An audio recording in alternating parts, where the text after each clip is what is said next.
Hi. Okay, that's really distracting.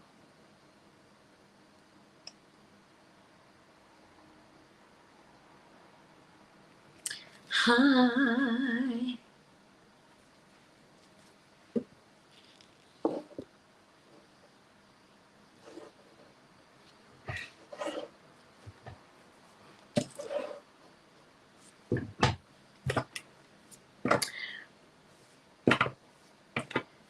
Kia ora.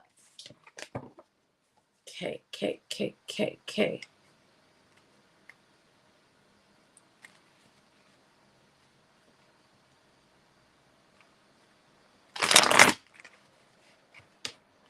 Hey, Ella. How's it going? Hey, Purple Unicorn. How are you?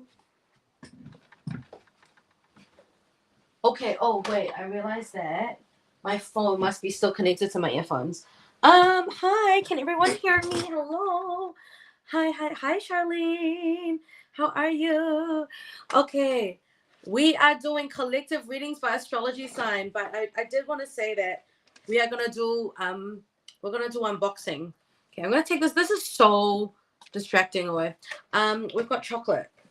So I'm going to eat chocolate throughout the whole thing. We are doing collective readings by astrology sign. Yay. Okay, so how are you guys feeling? It is the, oh my God, let's see what's in here. Ah! I can't believe I paid like $1 for this. Oh my God, Ella, what happened? So we're doing collective readings by astrology sign. So Charlene, everyone tell me, what are your astrology signs? $1 is good. Emotional tonight. I know. I'm feeling so emotional. Do you know what I mean? Oh, solar eclipse. It is solar eclipse time, isn't it? I think it is 100% solar eclipse time. I'm feeling it. Everyone's feeling it. I know. $1. I'm so happy with the $1. To be honest, I'm really, really happy. So that's just gonna be here. All right, so I'm going to wait for a couple of people to join. Let's see what's good. Oh my God.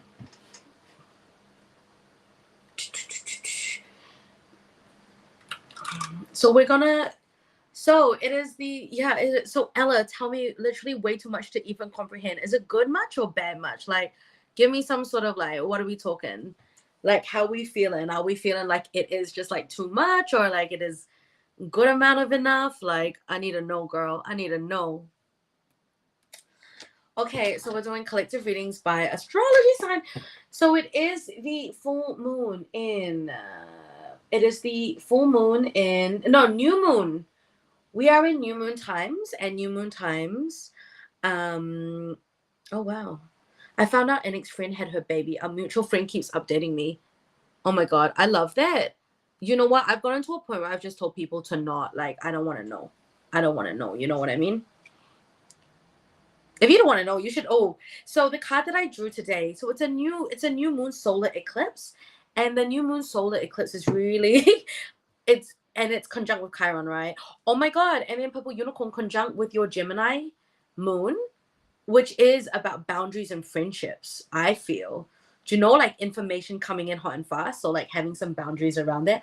Hi, see me on the go. How are you? We are doing collective readings by astrology sign. Okay, so the new moon solar eclipse. Now, usually in times of the new moon, I'm not even going to say usually. In times of new moon, we are really looking at planting things, planting intentions, setting ourselves up for the month ahead.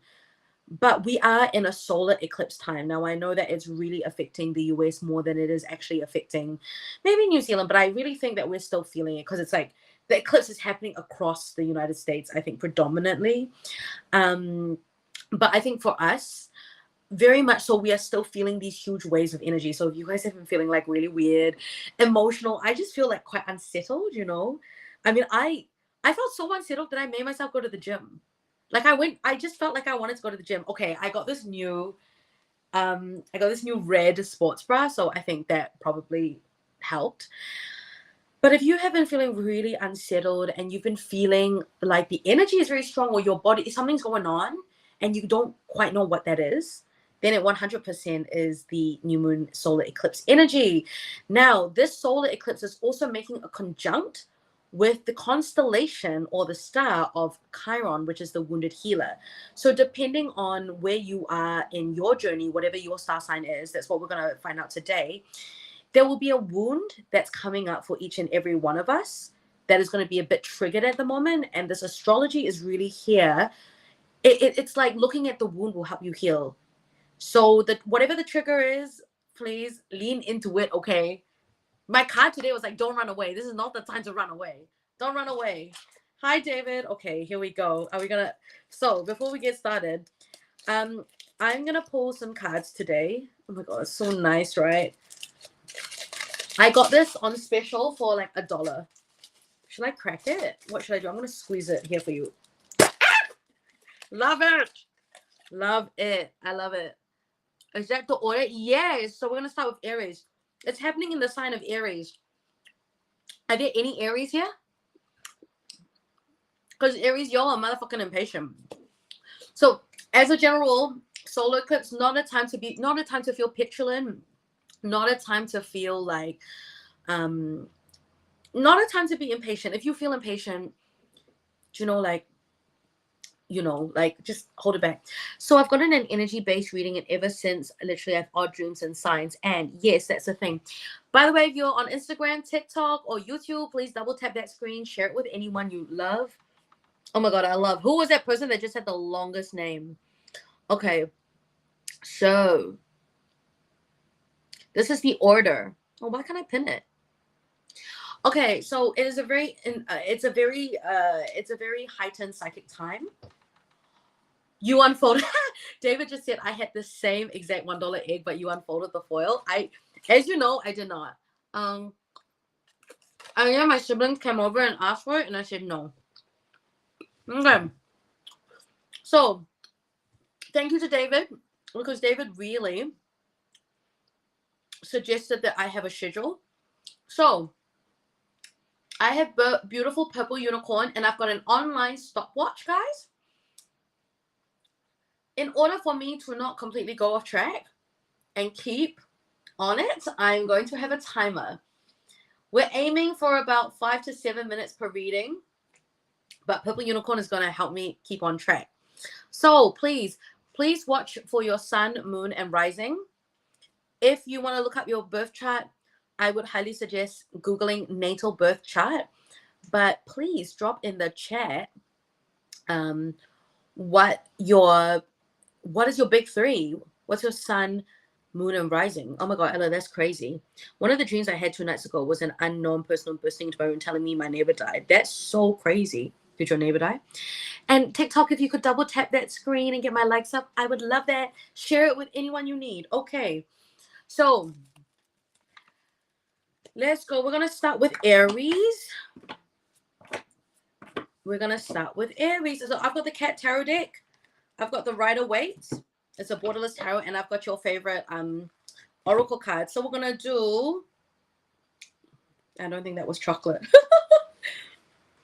Sag, Sun, Virgo, Rising, Gemini, Moon. Keep on double tapping that screen if you can, my bubs. I'm just liking my own live, but if you would like to like my live, that would be really amazing. Everyone on TikTok. Okay, Dana, hello. Okay, David. Put your big 3 in. Oh, love it. I'm getting better at doing this. Thank you, Purple Unicorn. Okay, let's start with Aries. Okay, Aries, this is fights. Oh my God, hold on. And the same night, I had 3 other dreams regarding me and my sister, brother have been sent. Honestly, I feel like dreams right now, I'm just going to speak to this briefly.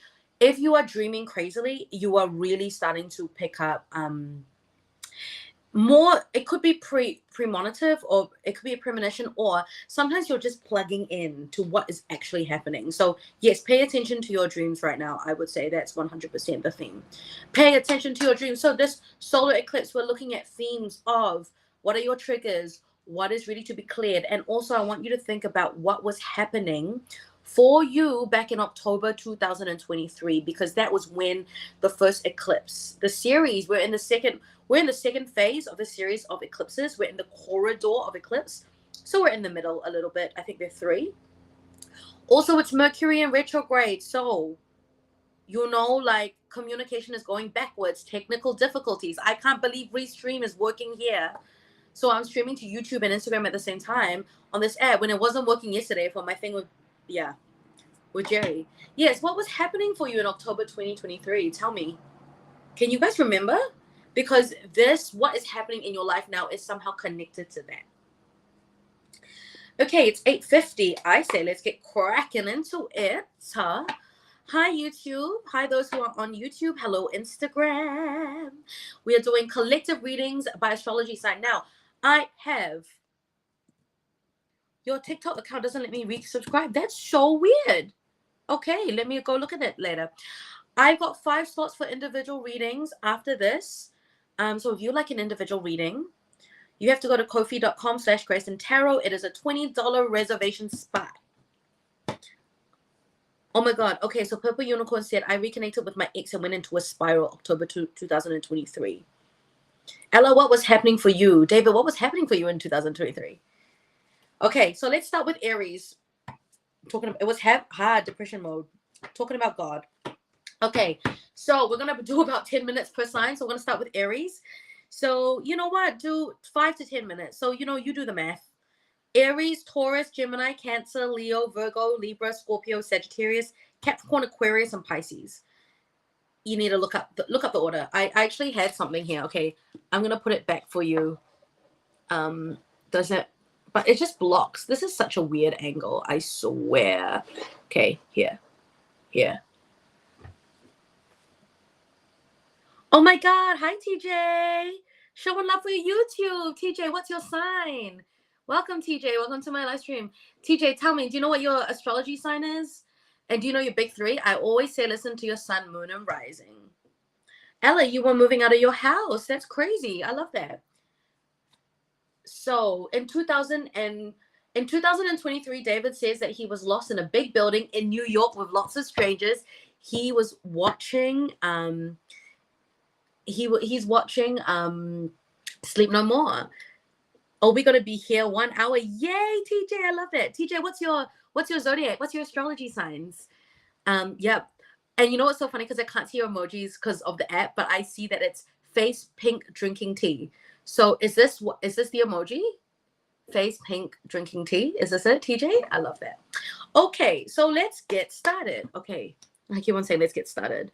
By the way, I've got a Gemini moon and a Leo Mercury and a Gemini Mars. So like I interrupt myself all the time. But Purple Unicorn is here to try and keep me on track. 5 to 7 minutes per sign. It's the new moon. So with the new moon, I think I want to pull something on what's something we need to be aware of that the universe wants us to know for this month. And then what is something that the universe, so the first one is be aware of. You could kind of see it as like not just a warning, but something that we need to take note of. We need to work on, if that makes sense. And then the second card that I'm going to draw is what is the theme for us planting? What are we planting in this new moon? And then the third card is going to be your superpower. So if you lean into your superpower this month, it is going to be so good for you. Like this is where you can get energy. When you feel so lost, your superpower is going to bring you back. This is like a proper tool. Okay. I was moving out of my house, says Ella, but at the same time, my dad had only just come into my life. So as to why we moved. Yo, so big things were happening for you guys in October 2023. And look, we know what's happening in the world, October 2023. I dare say, free Palestine all day, every day. Okay. So Aroha, kia ora. We're doing collective readings by astrology sign. Thank you to all of those who have just joined us. Okay, let's go. TJ's Libra rising, Capricorn sun, and Leo moon. Oh my God. Libra rising, Capricorn sun. Are you a peace love? TJ, you a peace loving, conflict avoidant, hard working mountain goat who actually just wants to be the center of attention? Like, let's be real. Kia ora, aroha. Okay, let's go. Okay, let's go. Okay, let's start with Aries. I'm gonna start my timer now. I love these big cards. Aries, this is happening in your first house of identity, personality, social mass. And we are in Aries season. So, Aries, what is one thing that we need to look out for? Well, you need to look out for, really. Let's go. Oh, we got two cards actually. Fine, let's go with that. Okay, Aries, we need to make a choice. We've got Two of Swords and we've got the Ace of Pentacles. I think Aries right now is having to really what you need to pay attention to, Aries, is making a choice about what you are really investing in the long term. Do you want to continue on the path that you have been going on, or do you really want to pivot and take their energy somewhere else? And I feel like a lot of Aries are having quite a difficult decision in who and how they want to identify, if that makes sense. 2 seconds because my camera just died. I have to activate my camera every so often. Oh no, are you still recording? Oh yeah, I started recording again. Thank you. So Aries, the thing that we are really focusing on is make sure that you are making a decision with your intuition and try not to use it with your ego. Aries all got a big ego. Tell me if you think Aries got a big ego. Think of all the Aries in your life. They're impatient, and someone said, out of all the signs, what is the most disrespectful sign? It is Aries. And I thought that was so funny. And as a fire sign, Aries is a cardinal fire sign. I'm a fixed fire sign. I'm like, yep, they're probably pretty disrespectful. But Aries, kind of where you are in the world, if you feel if you need to make a choice, if you need to really decide for yourself, in terms of who you want to be and how you show up in the world, then you really need to be thinking long term. So there's been a new long term option. And is this really what you want? Actually, the mask that you kind of present to the world, Aries, is this what you really want? Is this really how you want people to think about you in the long term? So the things that you are showing publicly, the way that you identify today, is going to really be impacting the future. And it's also going to be impacting the way that you receive money. So there we go. Okay. 2 minutes. Doing well. Got the Aries energy. Okay, what is the theme, the new seed of intention that Aries needs to plant today? And they're crybabies. That's so true, TJ. Hey, Crystal. Okay, Aries. We are in work hard, but we are also in a season of learning to know exactly when to say what needs to be said. So I feel like sometimes everyone knows an Aries that they're so disrespectful, because when they think you're wrong, they will just tell you to your face. And it's kind of freaking rude. They're kind of just you're so wrong. You're so wrong and I'm so right. This is so cardinal Aries. And I feel like the Page of Swords reverse is really being Aries, is a time and place. So what are you learning? The intention for you is to really look at how are you communicating in a way that is uplifting to people. And how are you working hard on your how are you working hard on the way you communicate in your relationships? And Aries, I know that you feel like you are right, and okay, most of the time you are, but remember, sometimes it's all about the delivery. It's all about the packaging it nicely, sandwiching it. The sandwich might actually make things more efficient for you in the way, and kind of whatever kind of result or whatever kind of effect that you want from that person. If you tell them straight to their face without packaging it or being nice about it, or just sandwiching them, when they don't listen to you, and when they don't take your advice, and when they think that you're fucking disrespectful, I mean, look, in the name of efficiency, in the name of you wanting to get things done, sometimes it's better to really look at the way in which you are communicating what you know to be true. And also, Aries, remember that sometimes you are wrong, and that's okay. Oh my God, I love that. TJ said, being a Capricorn sun, I always butt heads with Aries placements, but I know it's only for healthy. Yeah, I feel like the Capricorn is always I want to go, and then Aries is yeah, I feel and Aries is but I'm the first. And Capricorn's but I'm going to outlast you. Let's look at longevity, shall we? Let's look at truth. Let's look between Capricorn and Aries. Let's look at the true longevity of You know, who's here for the long haul, Aries? So are you here for a good time or are you here for a long time? That is literally the question. That is so the question of your reading. Now, Aries, what is your superpower? Whew, poor Aries. They're going to make a choice. The theme for Aries is like make a choice and really balance out the way you're showing up in the world. Okay, Aries, the superpower is the outlaw reverse. Oh my god, I love this. I'm gonna show this to my camera. Aries, the outlaw reverse. Aries sometimes have a very different way of doing things, and I so appreciate that. But I do feel like sometimes I think the outlaw reverse reminds us that sometimes standing on the outside of society can be such a lonely place. Also, standing up for what you believe in, Aries, is going to be really important to you. But how you stand up for what you believe in, the ways in which you are really learning, again, communication, identity, the way you are learning to communicate things in a very eloquent way, in a way that is still true to your energy, is so important. I think it's about striking the balance between getting your message across in the most effective way and staying true to your true fire.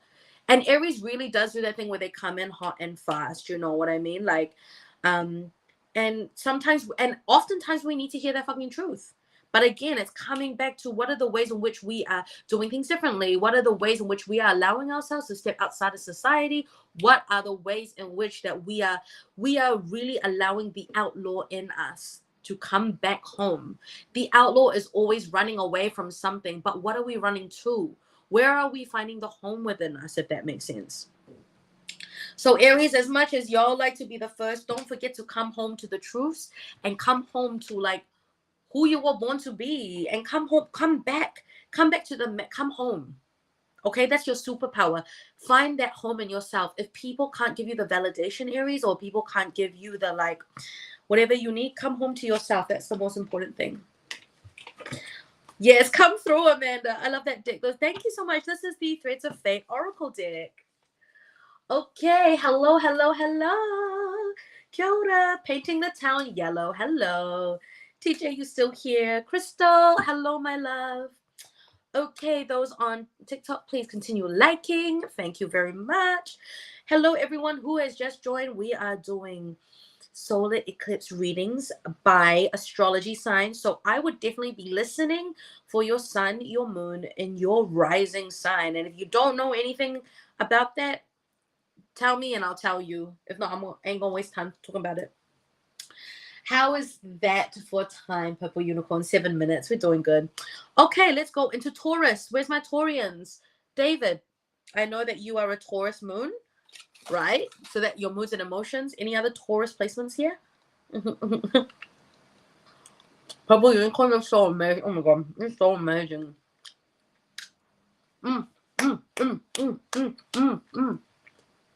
Okay. I love chocolate. I love chocolate so much. Okay. Taurus. So pretty, right? Oh my god. I love it. TJ, you're like, I'm like, mind my own business, but at the same time, don't forget about me as I want attention. Okay. That's my Virgo. Taurus. Where are the Taurians on this live? Give me a yell. Taurus moon. So David, for you, that would really probably mean that for you, Taurus is all about really just it's your moods and emotions, the stability that you need. You know, your private self needs that stability, loves your comfort zone. I know you do. Okay, let's go. Taurus, this is happening in your 12th house of karmic relationships, your self-transcendence, your spirituality, transformation, ego death, the repressed parts of oneself. So Taurus, if you feel like a lot of subconscious or unconscious things are like bubbling to the surface and in terms of triggers, in terms of desires, your psychic downloads, you know, like this is what it's about. The theme for you is the 12th house, which is really, it is about it's kind of about being in the spiritual realm and really like ascending. Oh my god, I just see all these tiny little flies in the corner of my oh, that's so interesting. I'm gonna have to water blast you later on. Okay, so Taurus, come on, our money bulls, the abundance bulls. Okay, Taurus. So, what is something that the universe needs you to pay attention to? Something to look out for this month. Let's go.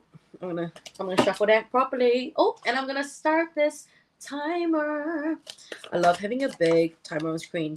Oh my God, Taurus, we're looking at abundance. We're looking at abundance. So, David, for you, this is how you might feel abundant.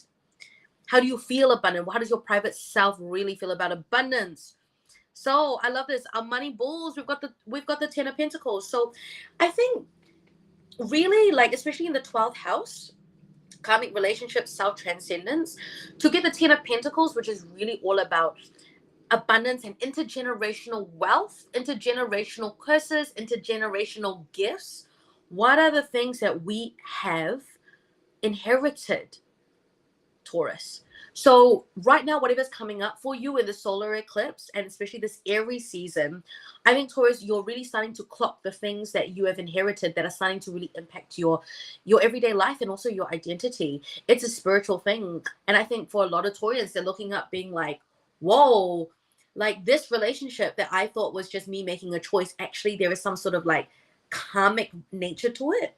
There is some sort of there are some other forces at play that live through my blood, that also live and are affected by the things that I believe to be true about abundance, about the resource that is available for me, the gifts that I can use, and things that I've inherited. So I feel like that's really important for you. So I really want you to be aware of all of these things like that you've inherited. David, specifically for you, I want to talk to you because I know that you're on this, but like David, I guess like what I read from the Ten of Pentacles for your Taurus moon is really looking at how your emotions and like the way your private self, how not just how you feel about abundance, but what are the things, what are both the gifts and the wounds that you've inherited from your ancestry, from your parents, from your grandparents. Hey TikTok, yes, we're doing. When are we doing? I'm trying to get a reading done. J Love, yes. So I've got readings at the end in about an hour and a half, or an hour actually. But first, find out how the solar eclipse is affecting you based on your sign. Drop your sun, moon, and rising comment below and let me know. Come on, my Earth siblings. Okay, so next for Taurus. So we've just done Aries. We're doing Taurus. Hey Tala, what are we doing? Oh, Aries, here we go. Sorry, Taurus. What are we? This is what we're planting the intentions of. It is the Queen of Wands. Taurus, okay. For you guys, this month, the intention is for you to spend a little bit more time with something with your urges. What do you love doing, Taurus? I mean, apart from your comfort, but like, what is something that gets your fire going? I mean, this is so good for like a solar eclipse, Mercury retrograde in Aries, right? What gets your fire going, Taurus? What truly lights you up? Because I feel like this is something, there is something in this month and the astrology right now, Taurus, that the universe wants you to really pay attention to in terms of what makes you feel excited. Because I feel like from what makes you feel excited is going to come an opportunity of some kind. But universe really and spirit needs you to spend more time. It's like just spend a little bit, put aside time to really discover what that is. And then if you discover something that you kind of makes you feel a little bit excited, it's like a little urge, just go and do it. This is Aries season. It's time to just go and do the urge. What is the thing that you've been thinking of? Just do it. That's the most important thing. Taurus, sometimes y'all, in terms of your comfort, y'all just like, I could do it, but I'm lazy. So like right now, Aries season, it's time to get out of your laziness and do the thing. Do the thing that you actually feel some kind of way about. Okay? Hello, triple single Lou. How are you? Cancer. Okay, wait for the Cancer, J-Love. Verena, hi. Singaporeans all come. Okay, we're doing collective readings by astrology. And if you would like to reserve your reading at the end, I've got 5 spots for readings. They're $20 each. Minimum donation. So, okay, Taurus. Verena, what's your sign? Triple single. Leonard, what's yours? Virgo, is it? We've got so many Virgos on here tonight. Okay, what is your superpower, Taurus? What's going to really help you through this solar eclipse if you're like, I don't know. Taurus is so important. If it's about food, beauty, or money, they won't budge. Okay, what do we got? Nature. Huh? Taurus, time to get off the couch and go spend some time in nature. Verena, this is for you lah. Hello. You came in at the right time, a bit late lah, like Taurus. Okay, Verena, you must spend more time in nature, okay? So you really like Taurus, it's time to get off your ass, get off your backside, and go and spend some time with nature. If you don't know what makes you feel excited, Taurus, spend some time in nature and do the hippie thing because it's like where, says Verena. Verena says like where, you know why? Because she lives in Singapore. I don't know, go to Bukit Timah or go to MacRitchie, go and do a MacRitchie walk. Ayala, where to spend in nature. Bottle Tree Park, Yishun. I love the Bottle Tree Park. It's great. Bishan Park lah. I'm a Bishan kaki, right? Bishan Park. Go and see the otters, okay? So Taurus, spend some time with nature. And honestly, it's truly going to rebalance you and reconnect you to some sort of sacred, it's gonna firstly calm your nervous system down, Taurus, because I feel like your nervous system right now is up here. Secondly, it's going to really help you spend some time. Like as your nervous system comes down, you're gonna get a little bit more creative. You're gonna feel the urges. Spending the time in nature is really going to neutralize this for you and give you energy. So I don't know where you are at, but like like if you're in Singapore, huh? Sister, close down their auto. Yeah. Auto, there's a place in Bottle Tree Park, right? Go walk lah, jalan in nature. But now Singapore very hot. I get it. You know what? Spend time in nature. Go to Jewel. Go to the Jewel shopping center. Hey, the feng shui at Jewel shopping center with the fountain is very good. That time when I was in Singapore, I'm very tired. Then like Bishan, they're doing the upgrading. We all went to Jewel because the feng shui and the greenery and the nature, the fake nature was so good. Go graze the grass, says TJ. Where are you tuning in from? Tell me. Remember, the body is just a vessel. Remember, the body keeps score. Remember to keep some fresh air. Remember to avoid parks late at night. Breathe. That's so funny. I love that. Can stand it? Yes. What are you talking about? You can go and sit at the stairs inside with the leaves and then meditate lah. It's like that one. It's so great, right? Sagittarius, I love that. Hi Edmund. Kia ora papes. I am doing your collective readings by astrology sign. Edmund, what is your astrology sign? Triple single Lu. Go and find what else? You got your big three, your sun, moon, and rising. Have you been to Australia? Yes, I have. I've been to Sydney, Melbourne, and Brisbane. Okay, I'm gonna go and close my window. Hold on. Okay, ayo, all these little flies coming in now. Okay. TJ, where are you tuning in from? Yeah, Google, are we still on Taurus? We've done Taurus now. Oh my god, 7 minutes. I'm doing well. Okay, what else is in for Taurus? Oh, Verena, I just spoke. Taurus, Taurus must make a choice. Taurus need to look at abundance. Look at how you feel about wealth. What are the things that you've inherited from your family in terms of both gifts and wounds, ancestral trauma? So Taurus is happening in your 12th house of karmic relationships. Oh my god, you're in America, Florida. I love that. TJ, did you find me on YouTube? Did you find me via my shorts? I love that. Oh my god, in America, Florida? Like, do you live near? I've been watching those videos where the short king, like, who's in Florida, like, catches the alligator in a wheelie bin. Is this true life? As someone who lives in Florida, can you confirm that there are alligators everywhere and that if you have a pool, you have to check the pool before you jump into it? I'm streaming from Auckland, New Zealand. Taurus gang, Juliana. Oh my god, who else is here? Taurus. Juliana, did you catch the Taurus reading? Can you give Verena an update? So Taurus, yes, it's all about your intergenerational, like your karmic relationships, what's coming up for you. I think Taurus, now a lot of the things in your life, right, that are being triggered now, there is some sort of karmic relationship. There's some sort of ancestral, it's spiritual. So it's not so much logical, but there's some sort of logical thing. I don't know. Taurus, tell me, are you guys feeling like karma is here? Like, can you feel the effect of your ancestral ties? We're talking soul ties. Things that have been hiding from you. Oh my god. Hi, Hedy. Kia ora, Hedy. What's your astrology sign? Hitty, what's your astrology sign? And tell me where you're tuning in from. Okay.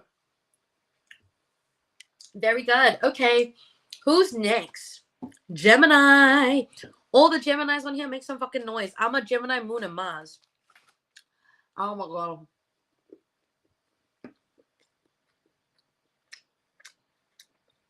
There are gators everywhere. It's safe to stay on the coast, not inland. You're from Cali? You're Cancer. All right, Cancer's coming up, Hitty. Stay on. Do you know your sun and your rising, Hitty? So you should also, you know. Gemini, Venus. Ooh, Juliana, you must be such a flirt. Te aroha tete. Okay, I never met a Gemini who wasn't at least like a flirty kind of hoe. Americans, Gemini Moon Club. Last year, my English teacher will keep barking like a dog and say that we turn her into a doggy. That's freaking funny. New Zealand, but I'm Singaporean. So Geminis, tell me which Gemini is not flirty. Let's be real. Okay, Gemini, this is happening in our 11th house of groups, clubs, humanitarian ideals, community, friendships. The 11th house, I'm pretty sure, is ruled by Aquarius. So you're looking at community, friendships, your big ideals, like what you want to see, collective stuff in the world, okay? So Aquarius, the first thing we're going to say, poor Gemini and Virgo going through, yeah. So Gemini, thank you for reminding us, TJ. So Gemini, we are retrograding. You know, Mercury kind of rules Virgo and Gemini. So, and my Mars is in Gemini. So like trying to, it's actually, you know what, the Mercury retrograde, surprisingly for me, has not been so bad. I don't want to speak too soon. Well, I just made you laugh. Yeah, Edmund, I was back in the day. So what are you now? Gemini do be the fast ones. They quick with the witty. They really are. Okay, I'm going to press this. Yay! I've got a really old DSLR from my Catholic parents, and they don't know that I'm recording tarot videos on this, but it like stops recording every 30 minutes. Yeah, it's because that's why I speak so fast. Can you also bark like a dog?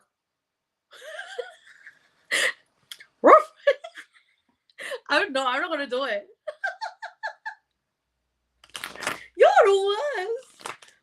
Yo, Mercury is my chart ruler. Your natal chart ruler. Shit, girl. Communication. No wonder you were talking about being blunt. Okay, let's go. Okay, 111, 112. Let's go. Okay, Gemini, what is something? It's like the little thorn in your side. Let's lean into this card. What is the trigger for you, Gemini? Let's see. Justice. Love it for you. By the way, this is the cat tarot. This is the cat tarot. It's a cat judge. It's a cat justice. And I love it because it's ruled by Libra. So the thorn in your side. Okay, Gemini, where you might be feeling things are unbalanced, it is also ruling call out or cut out. You know, like, I think Gemini, now is the time to really look at, like, it's a reality check. So Gemini, we're all kind of getting a bit of a reality check in terms of how things really are, where things might be unbalanced, and where we have been staying and holding on to the idea of potential. We're like locked in this idea that it's like, what are the things that we're holding on to because we think that they've got great potential, but then it's like 5 years later and you're still telling your friends that this motherfucker has great potential. We all been there, right? That must be a Gemini to say bark. They so smart. Lol. It was is this guy called Edmund who's like a student and he was always trying to make me laugh on TikTok. Bark like a dog. Do you know what I mean? Letting go, clarity. Yeah. And I think with justice comes the clarity. And the whole idea is that when you really get real with what it is, then you can change things. That's when the magic happens. And I'm saying this as much to myself about my relationship with money, guys. That's what it's about. It's about my relationship with money. Okay, I get it. I'm calling myself out. Okay, this bitch loves to spend. I know this is so good. Your TikTok just cut out. That's okay. You back here. I'm just saying that, like, this is about my relationship with money, and I get it. But you know, Gemini, I've gone over time for Gemini. I mean, there's so many Geminis here. So Gemini Venus. Oh, yeah. Who's the Gemini Venus? That's definitely about your love life. What are the things in your love life that are still, potential? Tala, both. Sun, moon, and rising. Tala, what's your big three? Tell me. TJ, I know, right? My friend bought it for me. Juliana, yeah, what's going on in your love life, girl? Like, Jupiter, Saggy. Triple single, you. Okay, Leonard, go and Google. I will put Cafe Astrology natal chart, Cafe Astrology birth chart in Google. Then go and put in your birth date and time, and then you tell me your sun, moon, and your rising. Yeah, Juliana. And the question is, why do you move on fast? Oh, girl, Cancer's coming up. Scorpio sun. Oh my God, Tala, you want to be mysterious, but you're just so nourishing. Scorpio, Cancer, Cancer. Okay, I'm gonna go over time with this. Gemini, what are we planting? What's the seed? What is the seeds? I'm gonna shuffle that. You know what? I'm gonna do a good shuffle. Gemini, Libra, Cancer, big three. Oh, te aroha te te. Can you tell me which one is which? Oh, you don't have to actually. You know what? You don't know. Y'all don't have to because I know that it's quite vulnerable to say that. But if you feel, okay, Gemini, the seed that we're planting, transformation. Oh my God, Gemini, the transformation is in the reality check. Okay, so we've got the Rider-Waite and we've got the cute. The transformation for you, Gemini, is in the reality check. Do you know what I mean? So the way through is not the way that you really, like for you, Gemini, the way through is not the way that you think it is. And I think oftentimes, Gemini, we kind of like, we are moving so fast that we move so fast. So like Gemini, when we feel like this is the way, we like go. And it's Aries season, Mercury retrograding. So just remember that by really giving yourself time to be like, what is ready to change? Like, what do I need to let go of? What is the clarity? What is the change that I need to make in my life? What is the way I need to get myself in alignment so I, Gemini, can go from potential to realize the full realized win. So Gemini sun. So the transformation, that's where the transformation is. So remember, Gemini, like, I mean, I feel like the Eight of Swords is really great for this in terms of like Gemini, in terms of we're really going through transformation. And personally, I'm going through a financial transformation. So that's how it is. Okay, and Gemini, what's our superpower? When we feel completely depleted, what is the superpower that we're coming back to? Oh, two cards. Reflect. Reflect. Ascension. I love this. Ascension. Reflect and ascension. Okay, so two things. Remember that whatever work you're doing on is truly the way that you're ascending, Gemini, the way that this is in our 11th house of like, this is in our 11th house of like community, ideals, friendships. The more that we keep our vibrations high and we really start looking at the big picture and what we want and how that big change that we so desire in the world starts from us. It starts from the change that we do. The change that we make in our life will be reflected in the lives around us. They always be like, it's true, be the change you wish to be in the world. But here's the other thing as well, is that I feel like all the time, sometimes, especially with that justice card, right? Sometimes we think that we want to change people, but we forget that the biggest like marker of change or the biggest encourager of change is the individual transformation. You like, in a way, you can't change nobody. You really can't. It is a myth that we can change that. Do you know what I mean? Saggy, Sun, Moon, Virgo, Mercury, Sag. Wow. Oh, sorry, Hedy. Can I repeat that? Yes. If you Google just like birth chart, Cafe Astrology, you'll find out your Sun, Moon, and rising sign. And that's it. So honestly, I really want so Geminis, we are focusing on ourselves and not others. And when we start to get stuck about what's happening in the world, come back to yourself and realize that the world needs high vibration people who love themselves to affect change. A lot of the social activists I know, especially in the Asian circles, oh my God, They are bitter. They are burnt out. Do we want, like, is this how we want to change the world, by being bitter and burnt out and feeling helpless? And then we go out and do our humanitarian work, and then we come back and take it out on all our friends and family because they don't understand, because we don't understand, because we ain't doing our own work? No, that is not the vibe. I really am so passionate about this. Like, my Gemini's coming out, right? Like, I'm so passionate about people. If we really want to change what's going on in the world, you gotta raise your vibration. We gotta raise our vibrations. We gotta make sure that our vibrations are high. We gotta make sure that we are zoned in on what we're doing. And we gotta make sure that we are working from a place of intuition and not like ego. Because a lot of social activism is just ego. The policing that people do is ego. One of my friends hit me up and she was like, I haven't seen all of your stuff, but I don't know, I don't see you posting about Palestine. And I'm like, I literally post about it all the time and I talk about it in my videos. But like, bitch, you calling me out, that's about you. That's not about me. Do you know what I mean? So like, the ego, let's drop the ego. Do it from a place of love. Not from a place of, okay, look, if you're doing it from a place of, I better do it, if not everyone's gonna hate me, sure. But like, I really think that doing the work to come back to ask ourselves, what do we really care about, and what are we aligned with, and what is the best way in which we can show up for the people that we love in our lives, that is really what's going to change the world, as opposed to just like doing everything out of ego. Anyway, I've gone on a rant. There we go. 10 minutes. You know what? I'm glad. Okay, kia ora, Buckface. My name is Amanda Grace Leo, and I am doing your tarot readings by astrology sign tonight. If you would like an individual reading, the last 5 minutes, I've got 5 slots for individual readings, individual questions. They are $20 per question. So go to my link in bio, go to ko-fi.com/graceandtarot if you would like a reading. And if YouTube, you wonder where that is, let me know. Oh, so yeah, we're going on to Cancer. Free Palestine. Cancer. All the Cancerians say hi. Te aroha tete. Thank you. You're so welcome.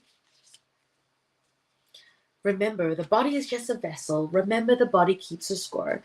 Cancer. Oh, my Cancerians. Where you at? And it's time for a chocolate break. This is not sponsored by Cadbury. This is sponsored by the Warehouse because it had them for $1. Cancer and okay. Mars. The planet of Mars. Whatever your Mars placement is in. Okay, let me put it this way. Oh my God, Hitty. Kilda, thank you. Lovely to connect with you. Kitty, have you found your big 3 yet? Cafe Astrology. Okay, so Cancer Mercury. Okay. If you are a house, okay? If you are a house, your living room is like your sun sign. So imagine your body, like you are a house, and your body, your living room is your sun sign. Your bedroom is your moon. The ascendant or your rising is like the outside of the house. It's like how you show up in the world, your social mask. Mercury is like your study room. It is the place where you communicate, where you learn, how you think. So I like to think that your Mercury is like your study room, or like your business room. It's your study. It's where you do your work. It's where you learn. It's where you take business calls. It's how you communicate with people. Oh, thank you. And your Mars is like your gym. It's like your exercise room. It's like the aggression, like where you get things done. It's all of that shit. So yeah, your Mars is like, your Mars is the get shit done room, which is like, to me, like a gym, I guess, like gains. I did go to the gym and I am getting the gains all over it. Gains. And then your Venus is like your pleasure room. It's like your playroom, like how you experience pleasure, like, like whatever you like, where you just like listen to music, where you chill out, where you're creative, all of that kind of stuff. Cancer is my opposite sister sign. It is, isn't it? Okay, Mars Capricorn. Okay, so the Cancer Mars probably is like the way that you communicate. Mars, the way you get things done is just very Cancer. I don't know. Actually, that's a good. Venus Leo, same bitch. Venus Leo, I want the best If not, I ain't gonna have it at all. Okay, Cancer. Let's start the timer. Okay, Cancer. Cancer. 10th house achievement in the world. Okay, Cancer, this is happening in your 10th house of your achievement in the world, your public life, your work, your life work, your career, your vocation.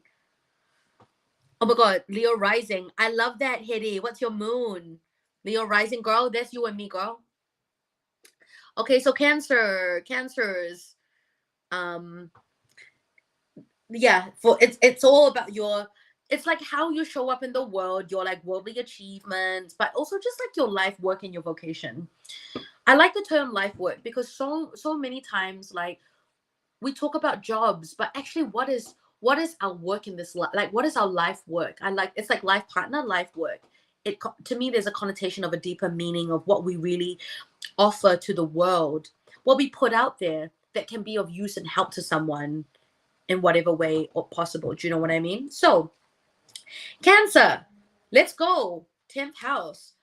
What is something, Cancer, that we need to what is the triggers that are coming out? What do we need to be aware of? Let's go. King of Swords. Oh my God. King of Swords. The little cat tarot reversed. Should I put it upright for y'all? Yeah, like what is your purpose? I love that. I love that. I love that. Okay, King of Swords reversed. Cancer, the trigger is coming up for you. What you need to pay attention to is all the ways in which you stop yourself from saying what you feel. You stop yourself from speaking the truth because you are so worried that, you know, you are so worried that someone's going to judge you, or you're so worried you're going to hurt someone that you like suppress what you need to say. This Mercury in retrograde and Aries season, yeah, we got to slow down. But I really feel like Cancers, maybe you're getting really bothered right now by all the things you didn't say or didn't do because you were too busy wanting to nourish others. You were too much in your, and sometimes it's because you're so, you know, like when you're so emotional, right? Sometimes you don't even have the words to articulate that. But really, right now, the universe wants you to focus and pay attention to what truly needs to be said that you ain't saying. Moon rising Gemini. Interesting. So what is really like Cancer for you? Like the King of Swords is always a call to leadership, I feel. This is about leadership. It is about what you say having an impact on people around you. And Cancer, we need you right now to speak up and come back to your truth. Now, this is very true because this is all about your public life, your life, work, and career. So this is really interesting, right? Your 10th house.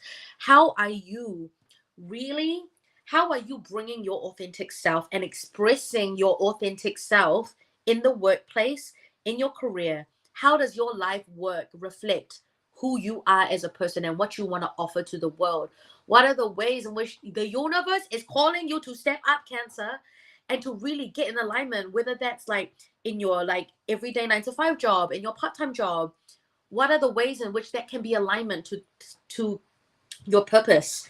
Because you know, as much as I want to encourage everyone to just like quit their boring job and like go and do something that really, you know, I I want to recognize that that's not possible, but that doesn't mean you can't bring your life purpose to your job as well. So, but the theme, Cancer, is like speaking up, speaking the truth, saying the truth, being a leader. Because when you speak and say the truth, you never know, Cancer. Here's the thing.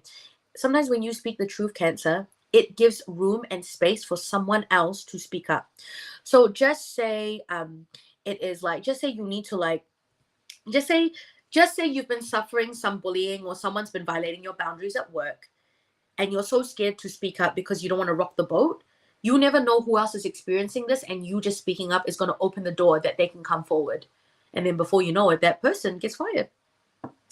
Yay! Zen, please pay now me. Thank you. 8043. Yep, Zen, come. Cool. $20. Please pay now, ideally. Thank you. 804. I'm gonna. Oh, you got it already? Not. Oh, 27. Oh, got link in bio, right? Can do that. Aya, better not type lah. Later I type wrong number. How? Walao. Okay. Yay. Okay. So, 4 minutes. Here we go. Cancer. What is? Haha. What is something we want to focus on? We need to focus on resting. It is time for a mental break. It is time to take a break. It is time to chill the fuck out, Cancer. And literally, it's time, like, if you need to go on a holiday, Cancer, go on a holiday. But whatever it is that you've been obsessing about, how can you give it some space? You need to rest. So if there's something that you've been wanting to say, or something that's been really triggered because you didn't say it, the best thing you can do is just let it go for now. Let it go and let there be space around it, because I guarantee you that when you come back, Cancer, when you re-engage with this, you're going to feel a lot more space and peace. So allow there to be a little bit of peace and acceptance around whatever it is. And you can do that by literally giving your mind a break. So go do something else. You need to, like, every time it comes up, you need to use the senses to disrupt it. Do you know what I mean? So Cancer, I think that's really straightforward. So Cancer, we're also looking at how the public and work life is in balance with our physical and mental body. Remember, like, high vibrations is a holy triangle of mental, spiritual, physical. Do you know? So all three, the Four of Swords is like, right now the mental and the physical body need a lot of rest. So if Cancer, if you feel like you're spiritually struggling, you need mental and physical rest. You need to do whatever you can to take a break, go for a walk, like literally go for a fucking walk, and literally like have your boundaries at work. That's really important. I want you to have, I feel like actually for you, Cancer, this is all about the boundaries that you have with you and your work life. Oh my God, Zen, thank you so much. K Money, kia ora. Okay, Zen, I'm going to add you to the list. Give me 2 seconds. Oh, sorry. Actually, Purple Unicorn, can you just write it down for me? Zen. Just, okay. Sacred sexuality. This is Cancer's superpower. So Cancer, the crab, Cancer, what do you come back to when you feel completely depleted? It is your sacred sexuality. Oh my God, Cancer. No wonder the universe was like, take a break, have a Kit Kat. Self-pleasure time. Get connected to your sexuality. So Cancer, basically your superpower is your sacred sexuality, because creativity also lives in your sexuality. Get connected to that. But if you don't stop, if you're working all the time, Cancer, and you don't give time for your mind and your body to have a break, how the hell do you think you're going to get in touch and reap the gifts of your sacred sexuality? Do you know what I'm saying? Make time to have a little bit of self-pleasure time. Make time to experience pleasure. And it doesn't, like, you know, we always think it doesn't have to mean like sexual pleasure. Pleasure comes in all sorts of forms. So whether that's like having nice sheets, or going for like making sure that your feet are on the grass and that your feet are feeling earth and tethered, you know, it's about sensation. So when I say pleasure, I don't mean like go and have sex. You can if you want, but be safe. But like, you know, you can just experience pleasure in different, any way that you make time for pleasure, Cancer, is really kind of rising the vibrations. Oh my God, hold on. I'm trying to re-record. It is like literally rising the vibrations of your sacred sexuality. You're investing in it, and it's going to deliver. If you're not sexually active like me at the moment, it's going to go all into your creativity. So that's very good. Honestly, you know, they used to say abstinence is the best form of contraception. I was raised Catholic, if you can't tell. But you know, abstinence is really the best form of like being fucking creative. Like, I don't know. That's not true for everybody, I feel. So, I mean, if I'm abstinent, it's just because I haven't met anyone good enough to sleep with yet. That's the truth. That's the real truth. I mean, this period of abstinence. Okay, how we doing? Hello, everyone. My name is, I'm your big titia, Amanda Grace Leo, and I am here. I'm here to do your readings by astrology sign. We're in solar eclipse energy at the moment. How we all feeling? Vibe check. We're up to Cancer. Next is Leo. So all my Leos, give me a yell. Hetty, are you still here? Leo. And I've got 5 slots for individual readings and individual tarot questions at the end. So it's a minimum $20 donation. So if you'd like to go and reserve your slot, I've got 4 slots left. Please go make your donations. Link in my bio. Purple Unicorn said, I thought not being sexually active impacts on creativity. Okay, so what's really interesting is we always think about sexuality as having to be sexually intimate with someone. You know what I mean? That's so not true. Like self-pleasure is such an important part of our sexuality, like how we pleasure ourselves. Do you know what I mean? So yeah, no, not at all. I have actually found, like, I'm gonna be real with you guys, that really cutting out that toxic dick out of my life has really allowed me and make, but I'm still like, I'm doing self-pleasure. I'm, spending time by myself, doing my thing, doing my, like, pleasuring my body. That's done more for my creativity than any of those toxic dicks. Toxic who? Oh my god, toxic dick. Toxic dick just messes up your creativity. Even the ones that you're just casually seeing. They're fucking with your juju. The pH levels of your vajayjay. That gotta be true, eh? So honestly, yeah, I saw, and you know what? A toxic dick came and saw me yesterday, like, as a friend. Hasn't talked to me in 6 months, but wanted to catch up and was in the area. So I said, okay. And then now I'm like, no. And then I saw him, and even just as a friend, talking to him, he's fine and nice, but I was like, nah, no, I don't even want you as a friend anymore. Like, I love you, but your vibrations are too low. Bye-bye. Okay, Leos.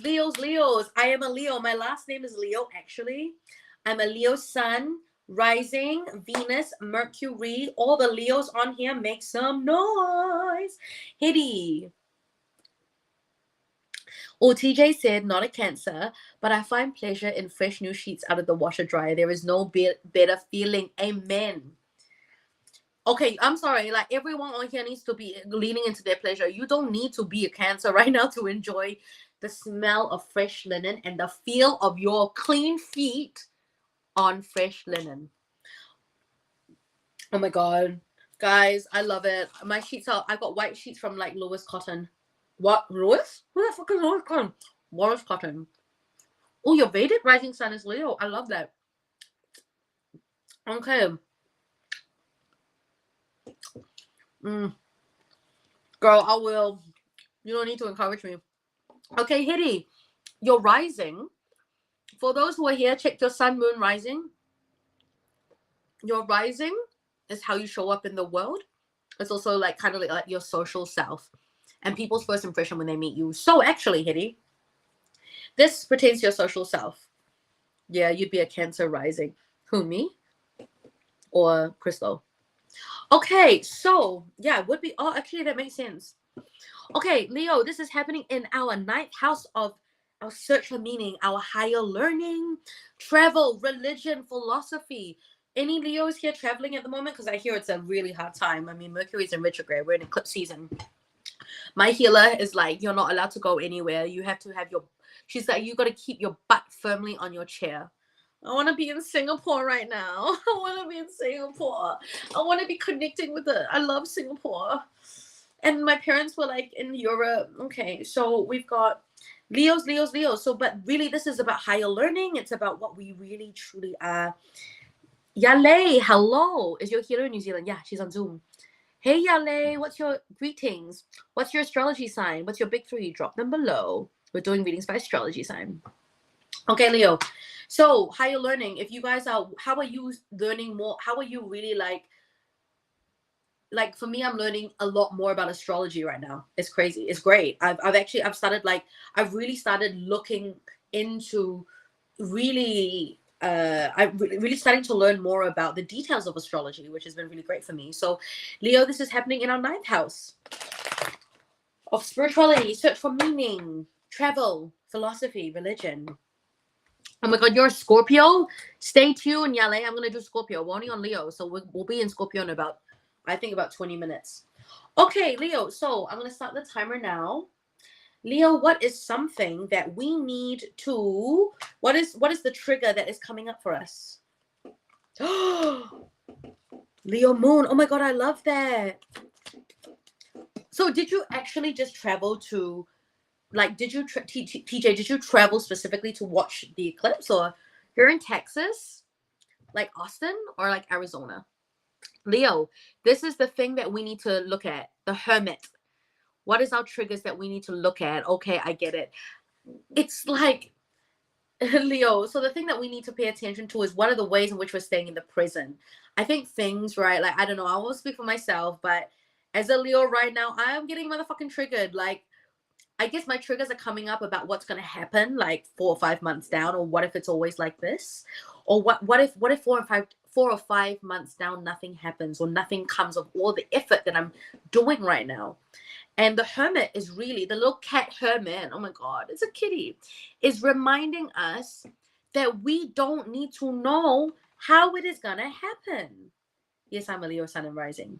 Hey, Bowsy Poop, I'm using the deck that you gave me, Christabel.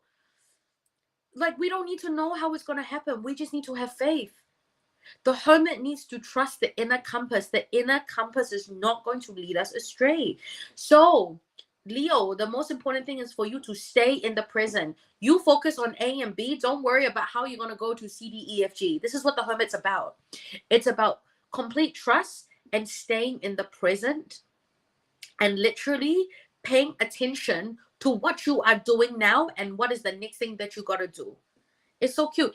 Everyone, this is Christabel, and she gave me this deck. So thank you, Belsy Pooh. I miss you. Okay, Leo, so that's the little thorn in our side. That's the little trigger. That's what we need to pay attention to. Pay attention to doing all the work that you need to do in this moment. And do it well. Oh, show up for that well. And then, Leo, shit. Okay. Leo, what are we planting intentions of? Not being over, like 4 of Cups. It's about making time, saying no, clearing our plates, making time to process our emotions, sit with our emotions, being vulnerable. Strength is vulnerability. This card is ruled by Leo. So Leo, Knight of Wands. Okay. So I'm gonna read these three cards together. So really, I really feel like Leo, for us this month, the intention is all about moving forward with the urges, with courage, even when it's difficult. And I think really the 4 of Cups is here to ask us, what are the ways in which we need to make more room on our plate to experience more? Life is going to start moving us forward fast, Leos, and it's going to go real fast. And it's going to require a lot of courage and bravery. It's going to require you to step up and be vulnerable. So we need to be making sure that we are making space in our heart, in our emotional life and spiritual life to handle it.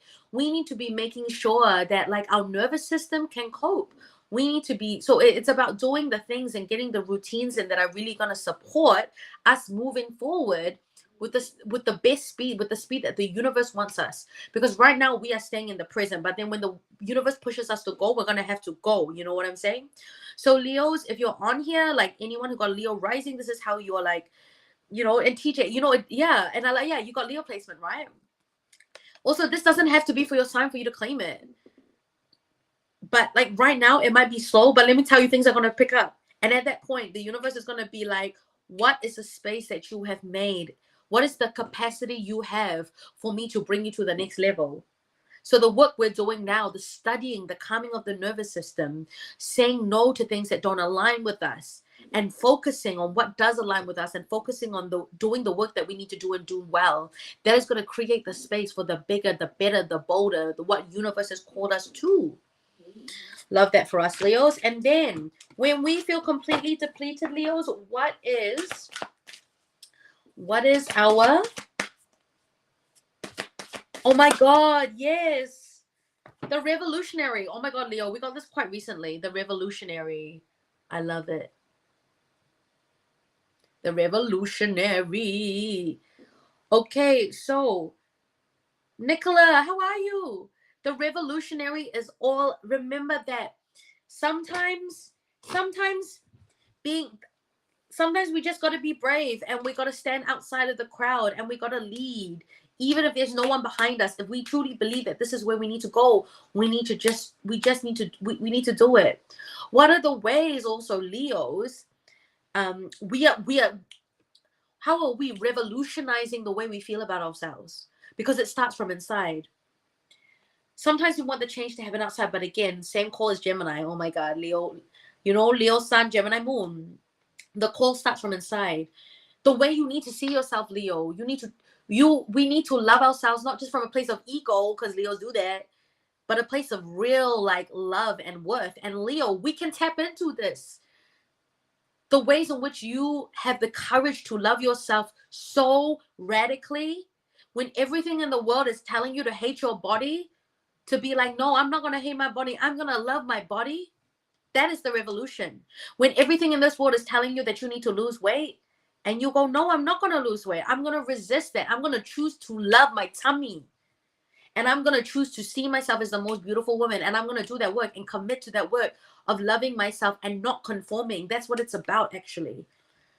Because we always think that conforming is going to make us feel happier, but it never does. Says this bitch who's, you know what? I've lived and died by my lash extensions. I'm going natural because I got to get some photos taken and I can't have lashes on them. So, you know, like the revolution, it's like the revolution starts with you. The revolution starts with how you love yourself radically and the way that you allow yourself to be different and you resist the dominant narrative. It's going to be really hard to be a revolutionary if you want to conform. I mean, I get it. So yes, amen. That's it, Leo. Okay. Oh, I didn't even do a timer. Self-love. Self-love, self-respect, and self-awareness. I feel like it's all about the self, like, what's her name? The Body is Not an Apology. She's American. Sonia Renee Taylor talks about what is the reclamation of who you are as a person. It's colonization that taught us that all these things like being fat, being darker skin, all of this shit was not okay. And then they like Hollywood and media to sell us stuff, had a dominant thing. But like these things were not in our ancestral line when we were born. Like back in the day, these beauty standards didn't exist. So you're reclaiming your original beauty that you were born with, kind of thing. Okay, I'm going to move on. Virgo, where are we at? David, are you here? Virgo. Virgos, make some noise. Virgos, make some noise. Yeah, the social media norms. Honestly, good time. Yo, guys, it's a good time for a social media cleanse. I say that as I'm live streaming on social media. Okay, Virgo rising. Love it. EE says hi. Hi, E. Belle, what are you doing in Melbourne? 10:03 Virgo. 10:03. Scorpio, don't worry, Scorpio is coming after in 20 minutes time. Okay, Virgos. David's like, hello. Okay, Virgos. This solar eclipse conjunct with Chiron, the wounded healer, is Virgo. Hey, Belle, you Virgo rising? Is it? What's your moon? Belle is Capricorn, is it? Yeah, Belle is December Capricorn, right? Okay, Virgo, this is happening in your 8th house of sex, death, rebirth, transformation, growth, and change and intimacy. So it's all about the transformation. It's about sex, death, rebirth, the cycle, how you transform your intimate relationships. And Virgo, what is something that the universe... This is so exciting for you, Virgo. Yeah, the 6th house, the 8th house, sorry. Of course, 8 being... Hi, ZNKO. Oh yeah, Taurus moon, correct lah, you. ZNKO. Singaporean, are you? No. Okay, Virgo, this is something that this is the trigger. This is something that the universe wants you to pay attention to. The world. Okay, Virgo, I love this. Okay, Virgo, there are certain things that are coming full circle in your life right now that have something to do with something that happened in October 2023 and the cycle before that. Zenko. I love it, Zenko. Hello, Zenko. So, Virgo, the world. If there are certain things that are coming up for you now, Virgo, that are really triggering to do really with sex, death, rebirth, transformation, growth, and change, your intimate relationships, let's talk about. Do you know, like your really intimate romantic relationships, sexual relationships, your own personal transformation. There is a belief that you have that you might have planted that is now manifesting. So whatever you're experiencing now is a manifestation of something that happened back in October and before that. So my question is, do you know, like, Virgo, what is it truly? What are the promises you need to really deliver on? Am I going to see the solar eclipse today? I'll try after this, but I don't know if I can see it from here. Zenko, are you in Singapore? Okay, so what are the promises that you made to an earlier version of yourself, Virgo, that you need to honor? What are things that a younger version of Virgo wanted and forgot? It could be things to do with the things that you wanted in your partnership. Or consequently, how are things that you actually, what I want you to think about, actually, Virgo, is what are the things that an earlier version of yourself wanted in your romantic sexual relationships and your relationship to yourself? So you really thought you wanted this thing, and then you made a vow to a partner that represented this thing. Because I feel like, even though, when we break up, Jerry always says this, words are spells. We make all these vows, but then when we break up, we don't actually formally say, like a divorce, I release you from this vow. So let's look at your exes. Let's look at the people you used to sleep with. Who are the people that you're still tied to? Because in some way they're kind of maybe some of your triggers right now might be coming up on that. So the promises you made to them that maybe you couldn't deliver because you had to part ways, and that's okay, that's life. But maybe there is some cord cutting that you guys need to do. So you need to write letters to these people that might be also visiting you in your dreams. They might be coming up. You might be dreaming about them. If you're dreaming about them, definitely write a forgiveness letter and burn it. Or Philippines. But I don't know the language as good as. Cool. Are you a therapist? No, I'm a tarot reader. Zenko, what is your astrology signs? Do you know your sun, moon, and rising? I think it's 6:30 a.m. in New Zealand Tuesday morning. The eclipse starts. Oh my god, I love it. Your other Earth siblings, my bestie are Virgos. I love them. Yeah, I'm not gonna be awake at 6:30 a.m. I didn't even see that. I must caveat, I'm not a therapist, but I am your big tete, your big ate, your big older sister. So, soul ties need to be cut, Virgo. That's the theme for you. What are the promises that you made to ex-lovers that you didn't, and that's okay. But now it's time to remember them and release them, cut them. Because they really need to, even though you might not mean them anymore, these things still live in the air, of course, right? If we believe that curses can be, what are curses? Do you know what I mean? Like, if we believe in curses, then we got to believe in the words that we say manifesting. Okay, so Virgo, what is the intention that the universe wants you to plant? The Chariot, moving on. Virgo, we are graduating, we are moving on, we are up leveling, we're getting to the next level, and we're offloading all the baggage. I love it. It's all coming through. So Virgos, I really feel there was no romantic relationship 6 October 23. Yes, David. I think there was one cycle before that. So I will Google it. But it's also like I think the last 7 years. But yeah, just review your partnerships and things like that. So Virgo, I really feel like there's some unconscious baggage that needs to be cut. And when you do, and when you start to review the promises that you made but never delivered on, and that's okay, and you forgive the person and you release the person from the promises you made and the promises they made, you're going to get to the next level. Who are you? I am your big tete. Amanda Grace Leo, also your big sister, if you don't know what tete means. So the Chariot, it is time. The universe wants to push you on to your next stage. It is time to go, but you can't go to your next stage with the baggage. So it is about really reviewing what is the emotional, spiritual, sexual baggage that you also carry with you. I feel like it's also about sexual baggage. So Virgo, time to do some cleansing, decluttering of your sexual baggage, and forgiving, and all of that good shit. Okay, so Capricorn, Sun, Leo, Moon, Leo. Okay, all right. Hey, Lin, thank you so much. Kia ora, papes. My name is Amanda Grace Leo, and I'm doing your tarot readings by astrology sign. I have 5 slots for private readings at the end. It's $20 per slot. So if you would like to reserve a slot, I've got 4 left. Link in bio. All right. So Virgo, when you feel completely lost, what is your superpower that you're going to come back to?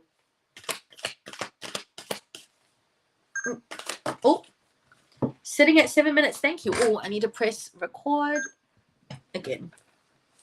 Sacred sexuality. Oh my God. Did I not say, Virgo, that it's about sexual baggage? Oh my God. Look. It's all about sexual baggage. Okay. So It is time to review all the things that you'll feel about sex, your sexual partners, cutting ties with people that maybe you had sex with once and they never saw again. This is crazy, right? I know. So Virgo, I love that. Kia ora, Lin Lin. I have. How are you, Lin Lin? Where are you? It's nighttime now.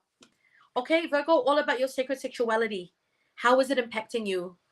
And I think for you, Virgo, I really want you to go like spiritual.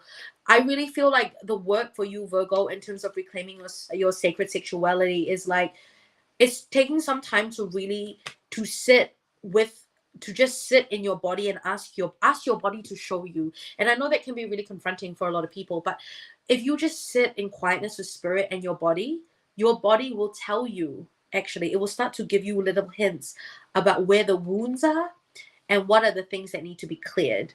And even if you don't know exactly who or what needs to be cleared, you can do a general cleansing ceremony. I think that will be very good for you.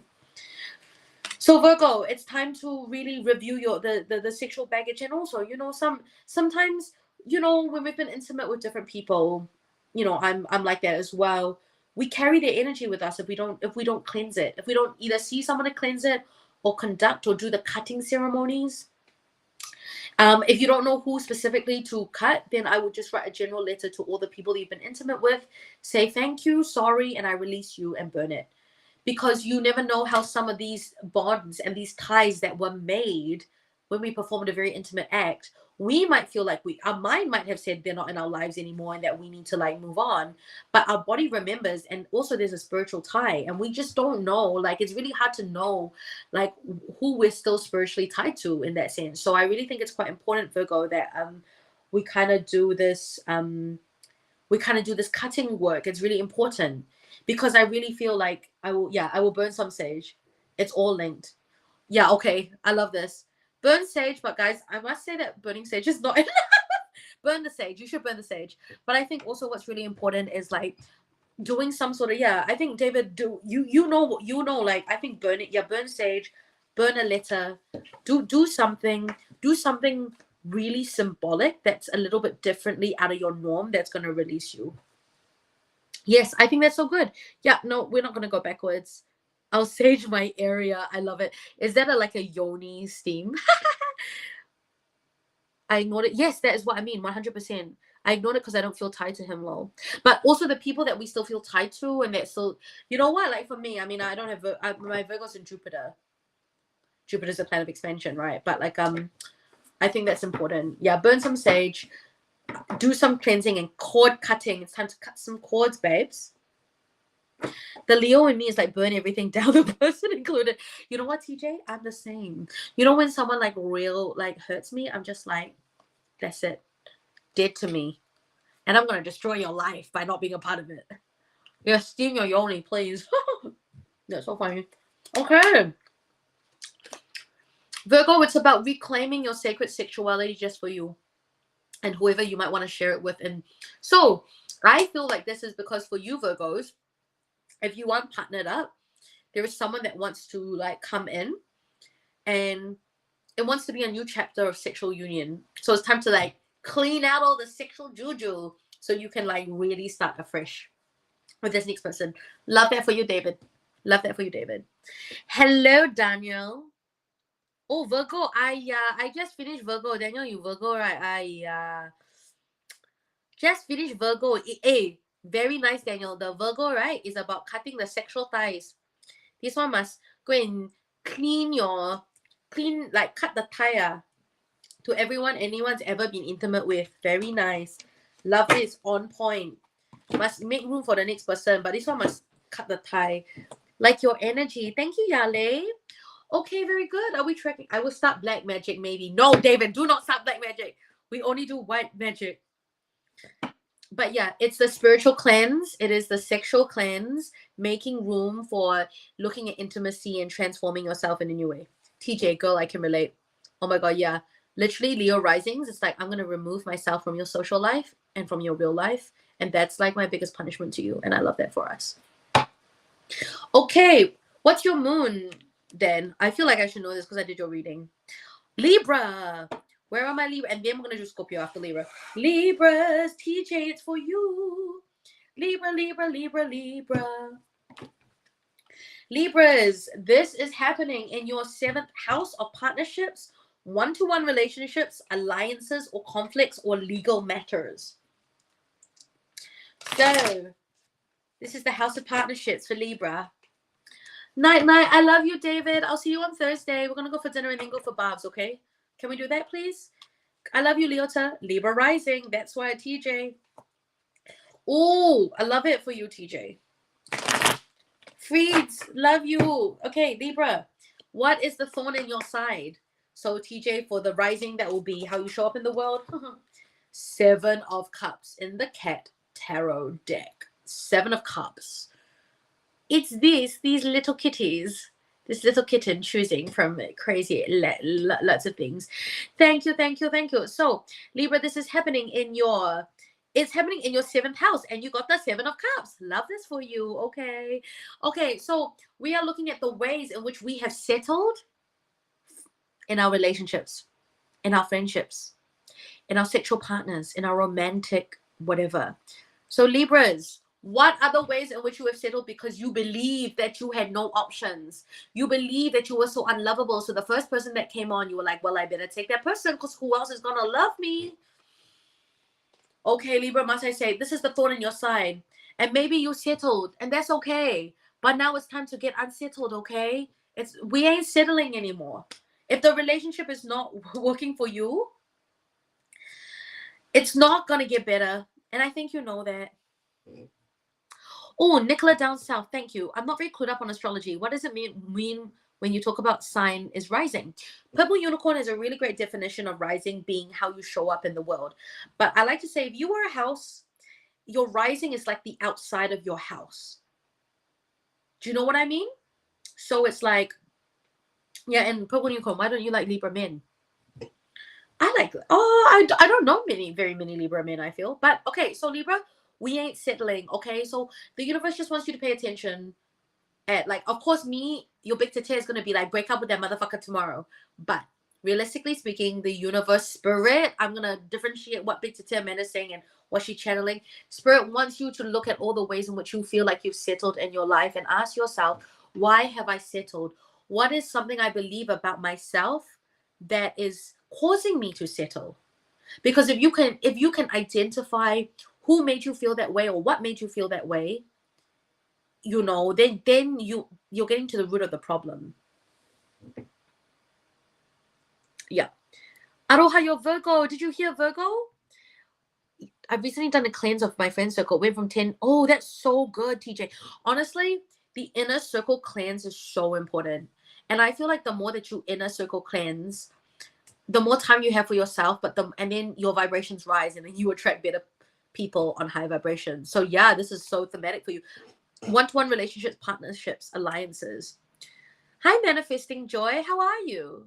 Oh my God, Aroha, we're on Libra. Virgo was all about a sexual tie cutting cleanse. Okay?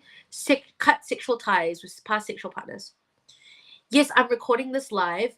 I'm going to be real with you guys. I don't have Virgo in my chart except in Jupiter. Editing is just like, I don't love editing. So I might just upload the full thing on YouTube with timestamps and you can just go listen to your sign. Yeah, because your beliefs and values didn't line up. So, but when you settle for people because you're scared of being alone, that's what happens. Okay, then Libra, let's go. Yes, best way to. Yeah, it's gonna be on YouTube, I think. I don't know if I'm gonna have the energy to cut it into little things. I'll try. I haven't even finished posting the ones that I did for the full moon. Oh my God, that's so interesting, TJ. Only a few of your friends supported you. So how did they not support you? Okay, Libra. And this is, my God, this is for you. These are for you. What's your YouTube name? It's Amanda Grace Leo. Yes, I love this. Okay, so this is what the universe wants you to plant the intention for this month. So this month, it's a really good month for you to look at your abundance, Libra. What are the ways in which your ancestors settled?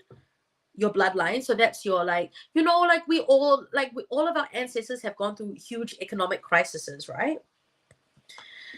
So I feel like, you know, like And because of that, at times our ancestors, our grandparents, our parents have had to settle because economically and socially that's what they had to do. But if you know, look at the ways in which your parents have settled. You know, we always look and be like, oh my God, I'm going to do things so differently from my parents. My parents didn't have this option. So now the question is, now that you know that your parents didn't have that option, or you saw that they did, and like what they've done with what they have, how are you being the cycle breaker? And how is that allowing more abundance into your life so that you don't settle? Because I really want to say for you, Libra, that abundance is here. It is abundant. It is a time of intergenerational healing. But we have to make different choices. We have to use the gifts that were given to us and be okay with making different choices. And then Knight of Swords is asking us, with what we know to be true, how are we moving with what we have? I know we always want more. And we think that more is going to solve our problems, but you know what's really going to solve our problems? It's kind of making use of the things that you know to be true, the things that you are learning about yourself, the things that your relationships that you're settling for are revealing to you. This is your secret weapon. So again, you pull out the thorn that was, I'm not good enough and I don't want to be alone. And knowing that, and knowing why you're settling is going to liberate you. It's going to be your sacred weapon. It is going to be the thing that really, really pushes you forward. Oh my God, I love that. Yeah, TJ, I love that. Yeah, and honestly, those friends are probably going to be clubbing for the next 5 years. It's the same for me. Like, I'm not same. Good lord, don't date them. That's so funny. Oh my God. Post up shorts on YouTube. What's your YouTube name? Hardest hit to be a creator. Oh my God, yeah, but it's editing everything into shorts. Lol. But you know, the shorts on YouTube that are getting the biggest hits right now are like my funny shorts. They're getting like 10K views. So I'm gonna be making more funny. I'm gonna post my card of the day. Plus I'm gonna make funny views. But on YouTube, especially if they want, I feel like astrology, it's like astrology humor, but like astrology readings don't do as well in terms of individual videos. So this is great for you. Yeah, the roasting ones. Oh my God. Yeah, the roasting ones, TJ. Oh my God. Okay, so the void. Oh my God. We need to enter the void. This is your superpower. Libra, when you feel so depleted, just go into the void and remember that you are everything and that you are nothing. That nothing, I feel like nothing means, if like sometimes we think that it's also like not over identifying with everything. Thank you, Korunawa. Thank you, Manifesting Joy. Oh my God, TJ, you like my shorts? Which shorts do you like the best? That's what I want to know from YouTube audience. Why are you here? Why are you with me? What videos you like? Actually, TikTok, same. The void, Libra, everything is meaningful and everything also doesn't matter. And that's literally liberating. So, you know, get into the void when you can be comfortable, Libra, in the void. And I think this is true for not settling. Sometimes we're so worried that if we don't settle, we'll be lonely. But sometimes we need to hang out in the void of the loneliness because then we can truly discover who we are. So if you're constantly like distracting yourself or like trying to trying to bring someone in so you don't feel the void, if you're constantly distracting yourself or running away from the void, you will never truly find out what you're made for. Because in the void, a lot of beautiful things happen, actually. Oh my God, I love that, Manifesting Joy. Okay, great. I'll upload the long form. I really will. And this one I'm being more snappy, so I really hope that this is good. Okay. So we are next on to Scorpio. Pomegranate, how are you? I love you. Scorpios, all the Scorpios on here. Oh my God, I love that. Was I roasting one of my followers? What did I roast them with? What did I say? Oh my God, did I roast them? Shit, man, the roasting is so real. You should have seen. So what happened recently is that I on my Instagram, I got people to send me their big three, and then I just roasted them, and everyone was like, please roast me. Oh, Manifesting Joy, thank you. And love my water bottle. Oh, yay. My friend Green. Love. And also I'm eating chocolate. Okay, let's see. Where is Scorpio? Where are the Scorpios? Scorpio. Let's go.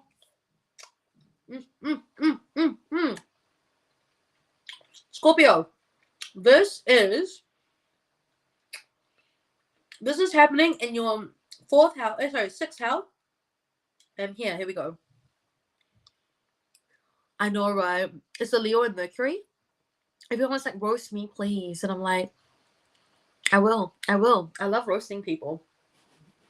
I actually do. It's so bad. Okay, Yale. Hello, Yale. Tala's like, hello, me, please.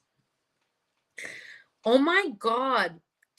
Oh my god, TJ. Scorpio, Venus, and Pluto. So it's like, in love, you just want your lover to be obsessed with you.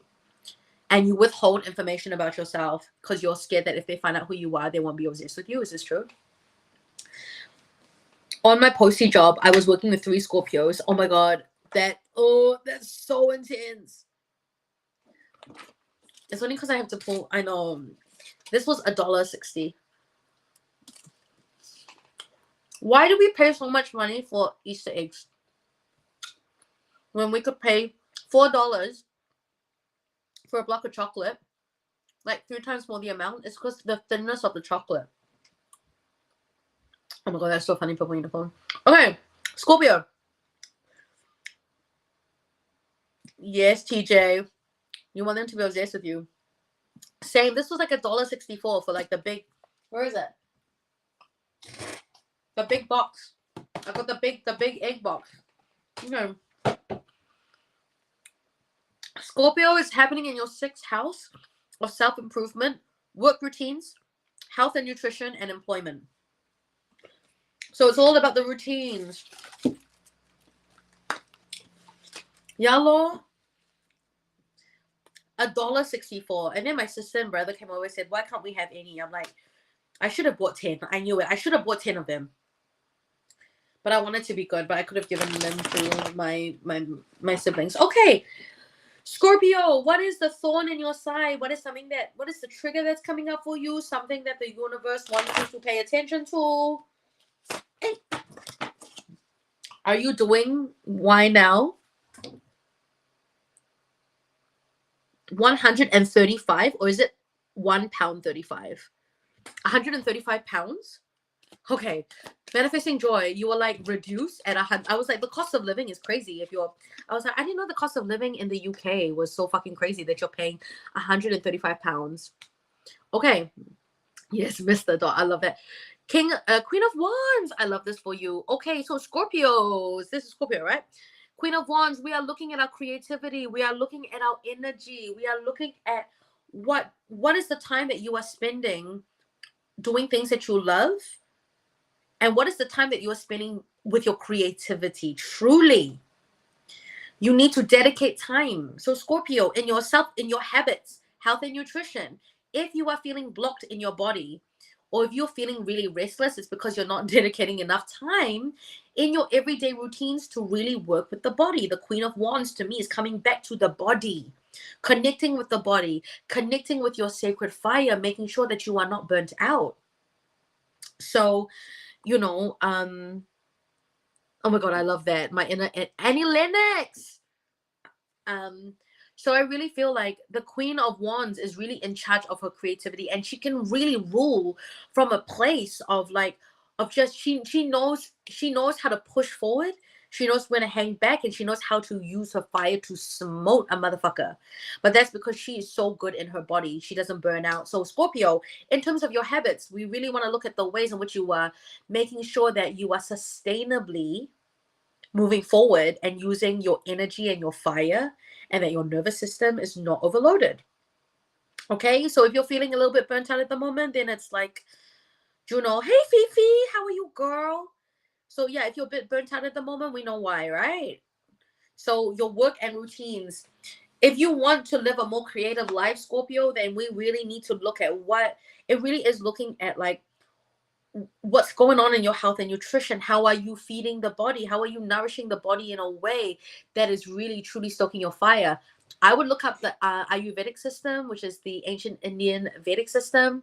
Like it's all about firing up your digestive system.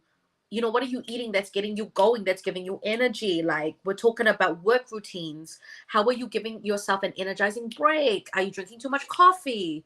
etc., etc., etc. Yay, Fifi! Oh, fantastic! Come through. I'm doing reading. I've got 4 slots left for reading at the end of this. I'm doing and it's a $20 donation. So if you like a reading, link in bio for a reading. Is she? Okay, so then Scorpio. I've always felt that love for me has always taught me a real life lesson. I think having Pluto there also leaves me prone to yes. TJ, what is your what's your Chiron in or your North Node or South Node? Yeah, I'm like, give me love, respect, peace, and money. Okay, Scorpio. Oh, there we go. Oh. Scorpio, what is the intention that the universe wants you to plant? It is temperance. I love this. So in your, oh my God, temperance is all about your routines and it's going step by step. Oh my God, I love this. So Scorpio, the focus for you, the solar eclipse and what's wounded, like, conjunct with Chiron, the wounded healer. Scorpio, it truly is about, we're looking at your habits. Remember that all of the changes that you want to see, the big changes, it starts small. So we need to talk about habit stacking. If the big changes and the big transformation, because Scorpio is all about that shit, that you want, like it's all about really making sure that, all the changes you want, start small. So when, sometimes when we want to change something, like when we want to get more physically active, we're like, I'm going to go to the gym 4 times a week. And like, you ain't even going 1 time a week. How are you going to go 4 times a week? So this is the biggest tool I learned from my personal trainer was that what is manageable? Let's just start small. Let's just go once a week. And when we master that, then we add on another habit. We change another habit. So growing the everyday things, the habits that you are growing now, start small and then stack them, as you go. Let us truly knit. And the whole thing about temperance is if you are walking so fast, you will not be able to pour the magic cups because you're going to spill everything everywhere. Because temperance is like the seraphim, right? And they've got the 2 cups and they're distilling the magic water. So if the fucking angel was like running because they want to get to their destination, they would just spill the water everywhere. But the magic is in the little things for you. One day at a time. So if not in Cancer, Chiron and Leo, same. Yeah, it's not 100 sprint, but a marathon. So Scorpio, we are looking this month at really coming out. We are in for the long haul. We're not just here for a short time and a good time. We're here for a long time. So I love that. Baby steps. I really, really, really love that. So I really feel for you, Scorpio. It's all about your creativity, your daily habits. What is your body doing? Because I really feel like this solar eclipse for you, Scorpios, it wants to bring in something new and wants to herald in a new era. But unless, like, this is the preparation time where you get your routines good now. If you get your routines good now and you start the work on your routines now, Scorpio, the big things will come, I promise you. But we need to set you up for success. We don't want to set you up to be overwhelmed and burnt out. We want to set you up to be sustainable and to be energized and to be able to up level in a healthy way. Okay, Gemini, Rowinia. Oh, Gemini, I can't really remember. What was Gemini? Okay, what is the superpower for Scorpio? Get curious and underworld. Oh, great, because Scorpio, you 100% rule the underworld, right? So Scorpio, it's all about really, I want you to get curious about what happens in your routines. And I also want you to get curious about what are the in the underworld, a lot of things happen. So below the surface, behind the scenes, what is the work that you are doing in your mysterious behind the scenes, Scorpio, that's really going to, really affect what goes on above above ground. It's really the things that we do behind closed doors, as you very well know, Scorpio. The things that we do behind closed doors is really where the real magic lies. And I want you to also get curious about how your habits are revealing certain things about yourself that you believe in. How are your habits allowing you to delve into the underworld safely? So I love that for you, Scorpio. Sitting at 6 minutes. Okay, thank you so much. I've stopped I really stopped my timer. Okay, so we have Sagittarius. Any Sagittarius here? Please make some noise. 4 more. Very good. Oh yeah, I need a hustle because 8:39, 10. Fuck, I've gone on for a long time. I guess I started properly at about 9 o'clock, didn't I? Okay, Sagittarius, 5th house of Sag Sun. Sag, this is happening in your 5th house of creativity, of recreation, procreation, pleasure, romance, children, play. So, Sagittarius, this is your pleasure, children, playfulness. Okay, Sagittarius, let's go. What is the wound in your side that we need to... Oh my God, the stalling, the 8 of Wands. It's all about the stalling. So, Sagittarians, where are you feeling like the momentum is stalling in your life, and how is that making you feel? Like, there's something to do with, like, I guess in terms of pleasure, I mean, if you're trying to have a baby and it feels like this right now, like, creativity, where are you stalling?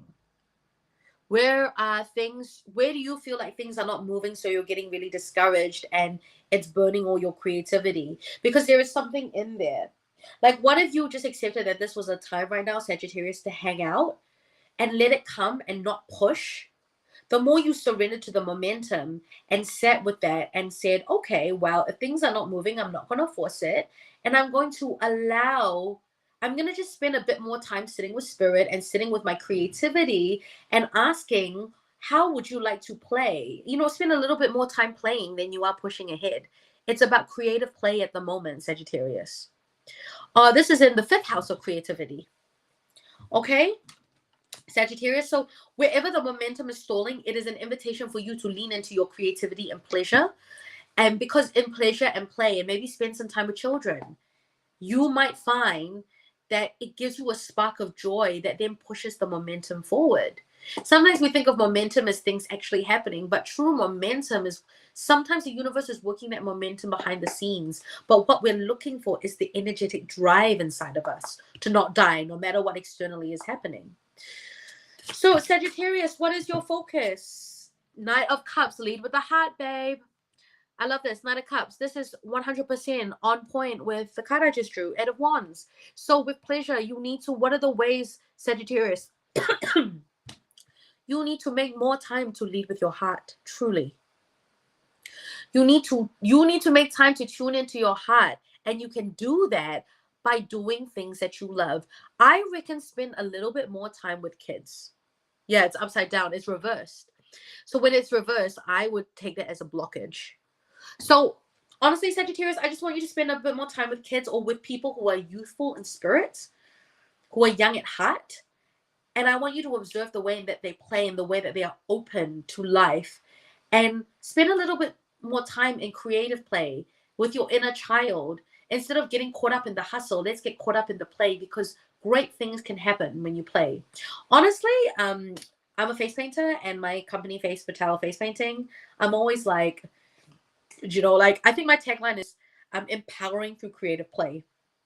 When you are in the creative play space, you're not thinking about necessarily how other people see you. You're just kind of focused on the task and what's happening and how you're figuring it out, where you're going. And that is really the secret to creativity. And that's really, truly where I believe empowerment is, because you start going from the external to the internal. Yeah, this is what you're planting. So you're planting creative play, spending more time with children, spending more time playing with kids or young at heart. Just play games, play. Okay? And as you do that, you'll be able to connect with your heart and then start to lead from your heart. As children are completely heart-led, Yes, I'm a face painter. Children, they're so one with their emotions and heart. When they're happy, it's like they're so happy. But when someone takes away their toy, it's like the world has collapsed. When children don't get what they want, they throw a fucking tantrum. They're like, it's like they're so with their emotions. So that is kind of like the call for you, Sagittarius. So, play with your cats. So, Sagittarius, this is the superpower that you need to lean into when you're feeling depleted, which is your soul work. Let's ask the question and come back to what is our soul work. And we've got the sacred bee. Remember I told you about the dreamer I had about bees? What is the work? What does your soul want to do? What is the work? Like, if you could do one thing and not get sick of it, what is it?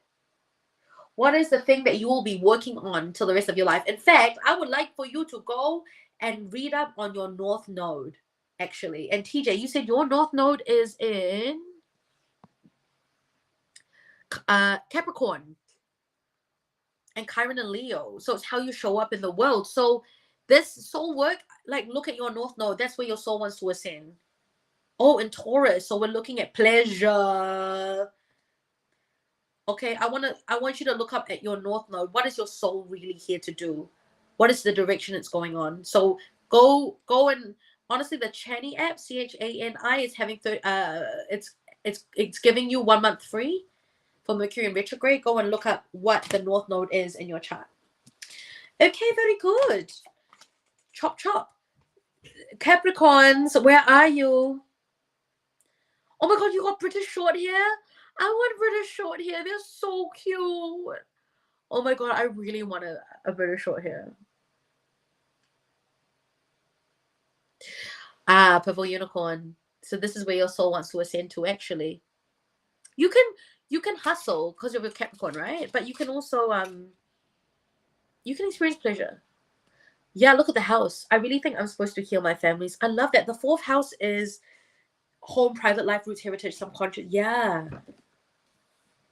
So the North Node is in Capricorn, is to never give up on breaking the intergenerational. But remember, part of the healing the intergenerational trauma is also leaning into the intergenerational gifts. You know what I mean? Oh yeah, Capricorn. Yeah, Bowsy poop. Oh my god, manifesting joy. I'm gonna come to London just for a bit of short hair. Okay, let's go. We're moving on to Capricorn. Capricorn, this is happening in your 4th house of home, private life, ancestral roots, heritage, subconscious patterns. Very fun, very fun. London British short hairs. I'm gonna find that. Manifesting joy. Can you DM that to me, please? Okay, Capricorn. So let's find out. What is the thorn in your side? Oh, I'm gonna keep shuffling. Wow. What is the thorn in your side? What is the trigger that's coming up? Page of Swords. Oh, what are the ways in which you are learning? And in your learning, maybe you've made a few mistakes, and that's okay. You're not perfect. Yeah, I feel that. Okay, so I feel like the Page of Swords is asking us what are the things that we're learning. So I guess what I'm getting a little bit is like, for you Capricorns, it's looking at the ways in which, yes, you were naive and you made mistakes. So you got to forgive yourself. And how like Capricorns, if you never made mistakes, then you could never learn, truly. So I think it's a really good time for you to review what are the things, what are the beliefs that you had, what are the ways in which you were, your naivety led you to be hurt. But it was, and what are the lessons that were really painful for you, but were actually very effective because they were so painful. But I think there is a little bit of kind of work that we want to do around painful lessons. Sometimes with painful lessons, we carry a lot of bitterness, when in actual fact, the painful lessons become our best weapon. Yeah, that's what TJ said. Oh my God, Capricorn, yeah, son. We judge ourselves so harshly because of all the people that depend on you. Vietnam, no Singaporean. Do you know what I mean? So like, I think Capricorn, don't let the difficult lessons leave a bitter taste in your mouth. And how can you turn these bitter lessons into your greatest weapon, the weapon that is truly going to break the intergenerational trauma, the ancestral ties? So there is a golden nugget. There is a nugget of gold that is hidden within these little things. Yes, resentment until proven clarity. Correct. So what is the way in which you can really chase the clarity of the lesson, I feel? Yes, Capricorn, get over your ego with grace. Manifesting joy, manifesting. Oh my god, that's so funny.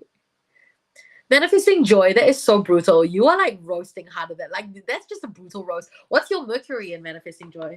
Okay, Capricorn, what is something that we're planting? What is the seed that we're planting? Oh, here we go. The Hermit, like Leo. Stay in the moment. Don't get caught up with what's going to happen somewhere down the line. We don't know.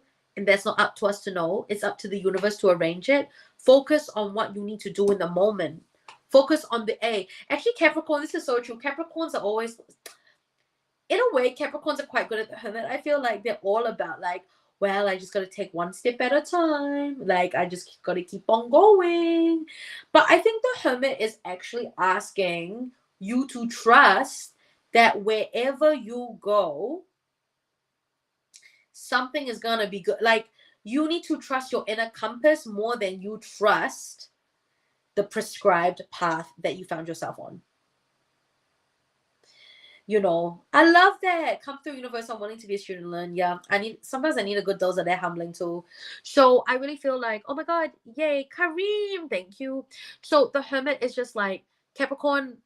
Part of the Hermit also is not completely, they're not dying on their path. They're not only walking one path. They pivot. They do kind of strange things.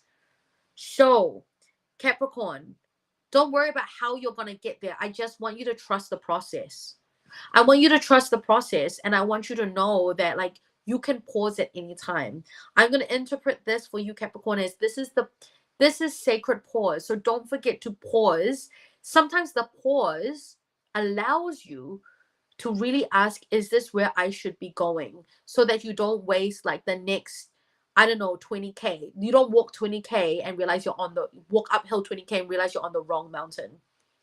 What is the pause that you need to take in the moment that is going to allow your inner compass to really be like, yes, this is where I need to go, you know, this is the right path, or no, I need to pivot.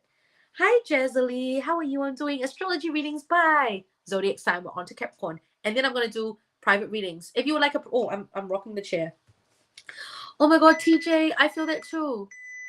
Oh shit, did the battery just die? Oh no. Okay, give me 2 seconds. Oh no. Don't worry. I charged another battery.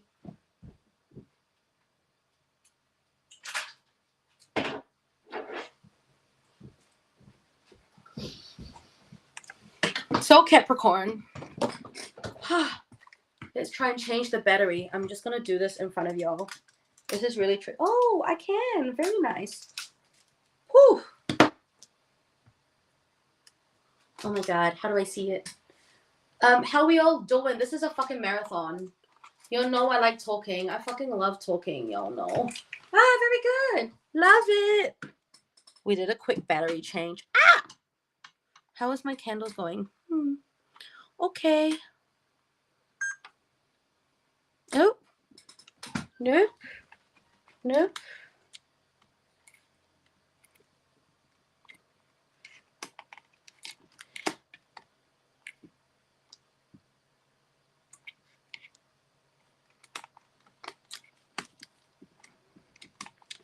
Okay, that's so weird. This battery just does not like battering. Oh well. Guess I'm gonna have to continue without it. Okay, Capricorn, what is your superpower? This battery is just not battering. Okay, Capricorn, your superpower when you are feeling depleted is connect to the heart. Did I not say, Capricorn, that we need to like come back into our compass to find out where we are? So I really feel like Capricorn, remember that the sacred pause, being a student, when you're a student, you have certain assessments and you have certain kind of like stop gaps that really, it's really meant for you to evaluate what you've learned. And in the pause of evaluating what you've learned, I really want you to like connect to the heart. I want you to come back to asking, what does the heart want? Does the heart want to continue on, or do I want to go and do something different, and really learn how to really connect with that and to really allow the heart to lead as well, Capricorn. Because I feel like sometimes Capricorns, y'all like to like continue on out of sheer grit. Maybe because someone else said you had to, or you're like, oh, I've already been on this and I need to continue, you know. But Capricorn, really, the more that you come back to your heart, and you come out of your ego. And yeah, Capricorn, sometimes you kind of leave from that ego place, right? But the more you lead with your heart, the more that you can do important work, and the more that you find the pivoting and the flexibility that you maybe are not so good at comes easier to you when you're more in sync with your heart. Okay, very good. Now I'm going on to Aquarius, second to last. TJ's like, gotta continue climbing that mountain, no matter if it's the wrong mountain. I thought I'm on like, it's like, what if you were on Mount Doom though, girl? You know, like, that's so funny. Hey guys, all right, I'm gonna open up four more spaces for paid readings. Link in bio. It's your time. Oh yeah, you're Aquarius, right? Aquarius, it's your time then. Okay, Aquarians, make some noise. Aquarius, this is happening in your third house of mindset, thinking, speaking and writing, siblings, relationships, communication, and learning. Very mercurial things. This is the way you think. This is the Aquarius third house of like thinking. You know, I like to joke about Aquarius is like, Aquarians are all like, it's not about what I feel, but it's about what I think about what I feel, which I think is really funny. Okay, Aquarius, what is the thorn in your side? What is the wound? Oh my God, betrayal. Who betrayed you? Who betrayed you, Aquarius? Who made you feel like they didn't care about you? Oh my God, that's so funny, Belle. Belle just said, thank you, Amanda, for pointing out to Belle that she needs to speak more of her heart than an ego. Belle, is that E who's typing this? Yes, Belle, speak with your heart lah. My aunt's an aquarium. She's cold as manifesting joy. That's so funny. She's an aquarium. I love that. Aquarius, you are aquarium. Okay, Five of Swords. We're looking at mistakes. We're looking at betrayal. So there is something to do with betrayals in maybe your siblings, but also maybe the way your mind betrayed you. You thought that this is what you wanted, and you got there, Aquarius, and realized my mind lied to me. My mind lied to me. This is what it's about. So, oh my God, E, that's so funny. So, who has betrayed you in your relationships? And what do you think about the betrayal?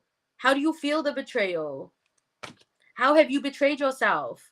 Who has betrayed you and how have you betrayed yourself? These are the themes for you, Aquarius.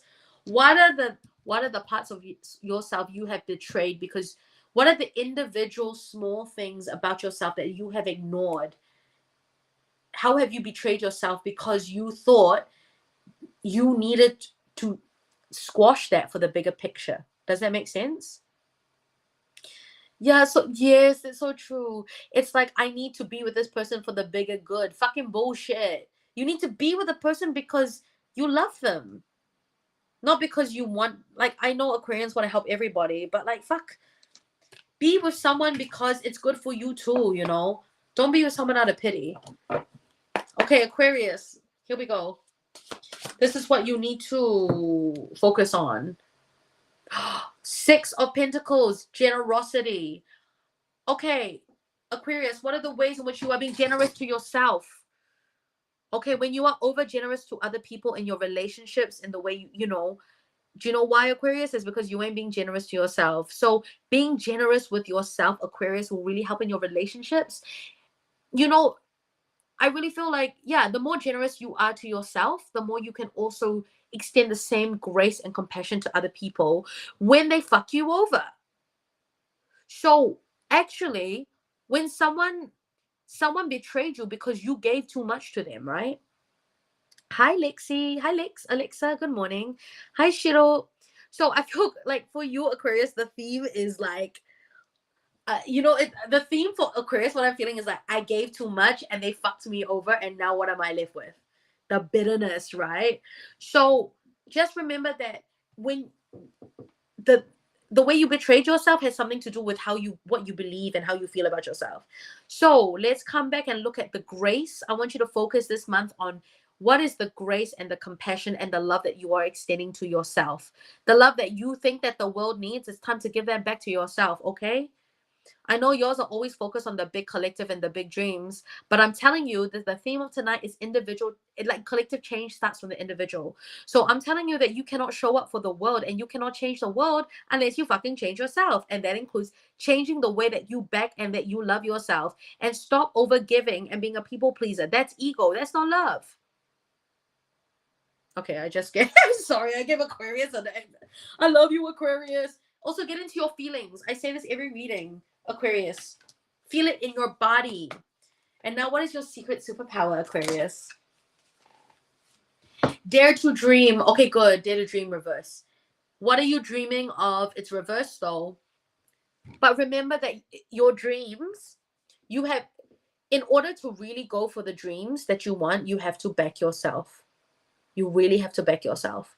So the way in which you're always encouraging other people to like reach for the stars and go for the dreams, I want you to do that to yourself, and I want you to really go for it. So I feel like Aquarius is big egos. They always think, like Aquarians always are like, but I want to do it for the big, I want to do it for the world. It's okay. Like, instead of admitting that sometimes they just want to do it for themselves. And that's okay. Sometimes Aquariuses are like, this is good. What I'm doing is good for the world. But like, you can just want to do something that's good for you, Aquarius. Do you know what I mean? So come back. Like, really dare to dream. Dare to dream for yourself and for the world. But the change that you so wish, the ways in which you want to be perceived as a change maker, as someone who affects globally, like that really starts with how you see yourself and how you love yourself. So the radical change that you so want starts with you, Aquarius.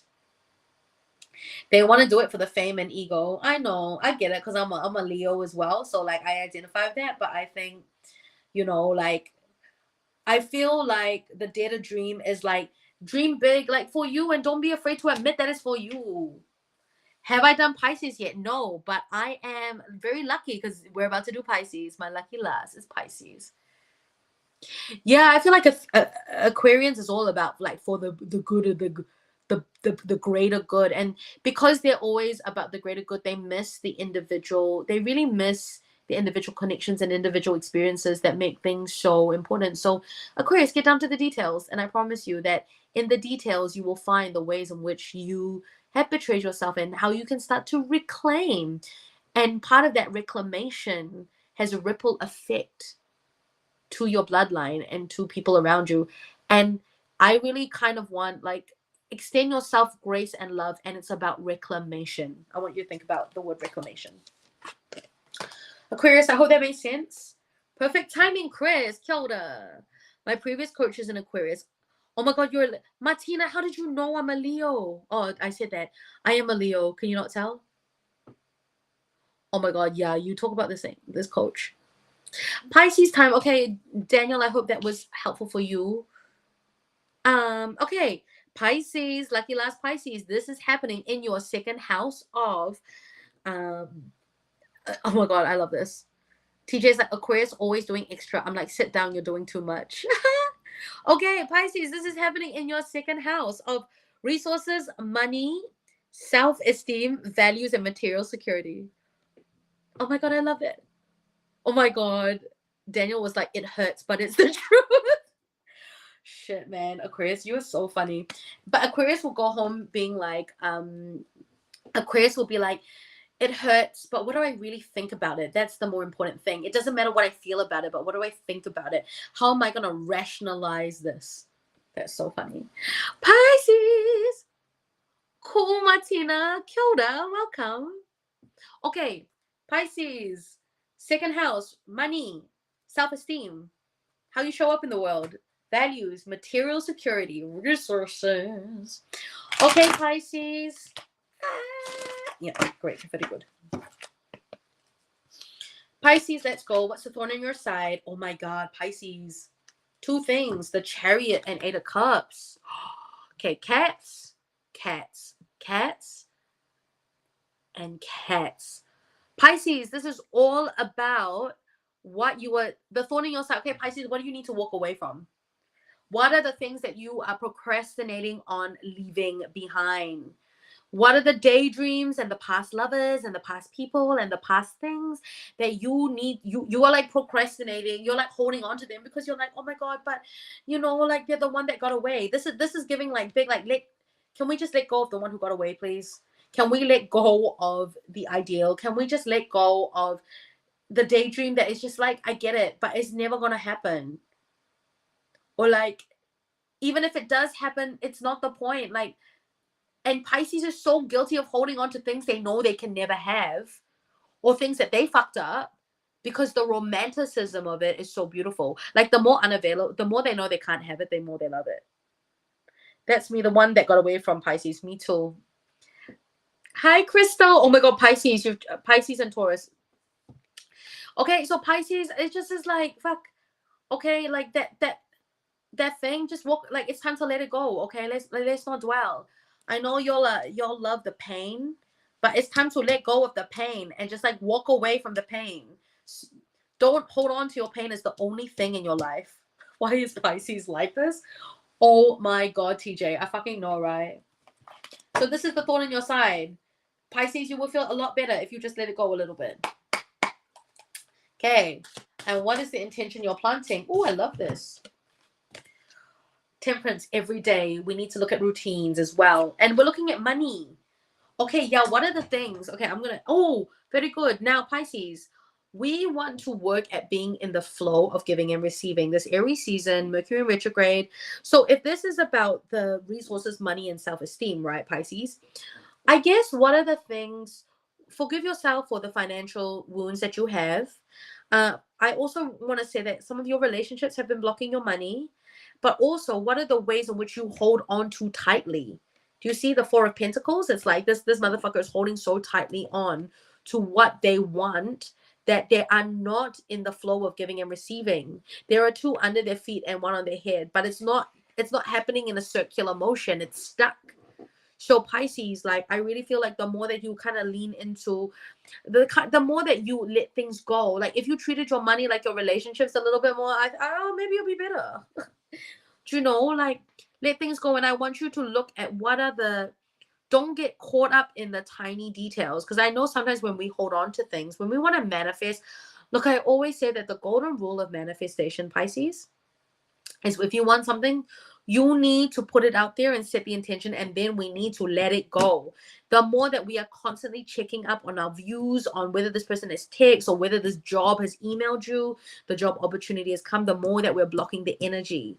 So what was going to help is for you to get into the everyday. So like, if you're making the manifestation and sitting with spirit as part of your everyday routine, you're going to build that relationship with trust, so that when you trust, you can afford to let it go. And you don't need to obsess about it. So I really feel like, Pisces, you're being called to kind of let go of the obsession of certain things and really focus on and realizing that, like, and focusing on how you can more healthily engage with the things that you love and the things that you want to manifest and the things that you want to call into your life. Hoarding, Pisces, whether that's pain or money, sometimes blocks you. And yeah, it's nice to live in a fantasy in your head, but you're actually blocking your own intuitive superpowers. Are you going by the hi, Crystal? Yes, I've done Taurus, but I'll post the replay on YouTube. Okay, Pisces, what is your superpower? Here, we got two. Trust. Oh my God, trust reverse. Pisces, your superpower is learning how to trust. So Pisces, we're really learning how to trust. Hello. I love it. But I've got space for readings, and we've got the Sovereign. Pisces, you are a sovereign being, okay? How are you reclaiming your sovereignty? Having control over the things that you want to manifest. It's like, when I say control over things you want to manifest, I guess it's not so much about that. It's about calling back the power. Calling back your power and your agency to do the things that are really good for you. To be able to self-determine. Sovereignty, claiming back your sovereignty. So anytime you feel really lost and that you're so worried you can't trust, come back to who you are and what you know to be true about yourself. Come back and reclaim your power. And then we've got trust, reverse trust. So the trust reverse card is like, the superpower is learning to let go and trust. truly Pisces. Oh my God. Pisces don't even trust themselves half the time. Universe have mercy on their souls. Oh my God, amen. So Pisces is about trusting yourself and trusting your sovereignty. Trusting that when you stand in your sovereignty, the things that you want will come. And people, things, situations work. All of that. Okay? But you really need to reclaim your sovereignty and stand tall in that. So you're right. Actually, TJ, you really, I feel like, reminded me that it's about the trust that we have in ourselves. When we feel like we can't trust the universe, there's some sort of projection going on about not trusting ourselves. So having to overcompensate by like hyperfixating on the details and not being able to let things go, if that makes sense. Okay, so that concludes the readings by zodiac sign. Thank you so much for being here. Now I'm opening up. Hey, Alina, how are you? Gypsies of Pisces. Now I've got 4 slots left for readings, but today it's not for subs. It's okay, Alina. Oh my God, I just did Pisces, baby. It's $20 donation for readings. So Zen, are you here? Purple Unicorn, my lovely. What did I say for Pisces? Pisces needs to let go, reclaim your sovereignty, let go of, walk away from the things that you just need to like walk away from your pain and your ideals in a way. Let go of your pain. Don't hold on to your pain and reclaim your sovereignty. Okay, Zen, thank you for waiting so long. Okay, I love this. Hi, GX2YZ. Pisces, they suffer from self-sabotage. Well, water signs in general. This is so true. Cancer and Pisces are really guilty of the self-sabotage. Okay, so I'm going to end the live video on Instagram. Okay, so now I've just got YouTube. Great. I have some questions today, like something for this whole week. Oh my God. Okay, Crystal, today I'm doing question. It's like a $20 donation for oh, thank you, Daniel, for being here. Not the South Sabo. Crystal, I'm doing $20 donations for readings today, and then tomorrow I'll be back on here. My mother's a Cancer. She's good at sabotaging. Manifesting joy, you are so spicy. You are so fucking spicy. You're like, I know my auntie's an Aquarium and she's so cold. Oh my God, Daniel, tell me. Okay, so $20 question. Zen, what's your question? Lie. I'm gonna post the replay on YouTube. It's not gonna be edited. I'm sorry. But I'm gonna put timestamp. So I think I'm just gonna draw the line in the sand of what I can actually humanly do. So I know money. That is okay. Okay, Crystal. Tomorrow, wait lah. Come back tomorrow. I will be here. Yes. Are you Scottish? I love it. Is that what you have? Okay, yeah, of course. Purple Unicorn. Okay. Crystal, don't say you got no money. Say you are budgeting. You are, Okay, Zen, what's your question? Purple Unicorn, what's your question? I'm now taking questions, and they are by donation for today. We're going to go back to other.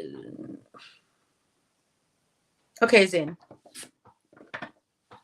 I know. No, yeah, Crystal, I know. But don't say you got no money. Don't say you're broke. You know what I mean? Don't manifest it. I love it. It's okay here.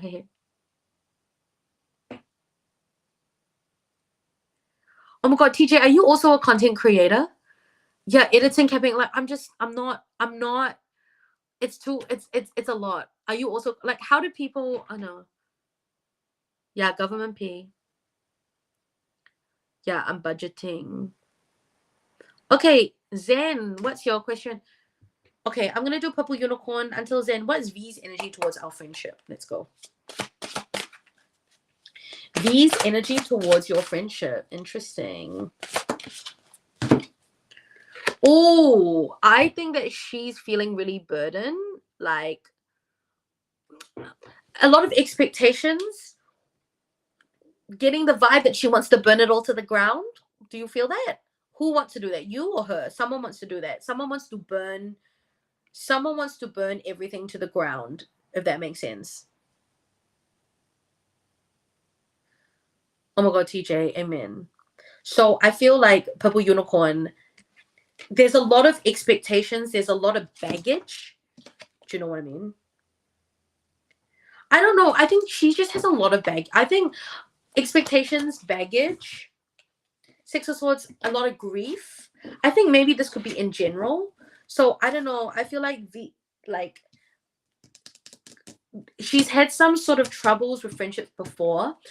She's bringing some sort of baggage from her past relationships and past friendships. Or I don't know if you guys have like a long history where you feel like, you know what I mean?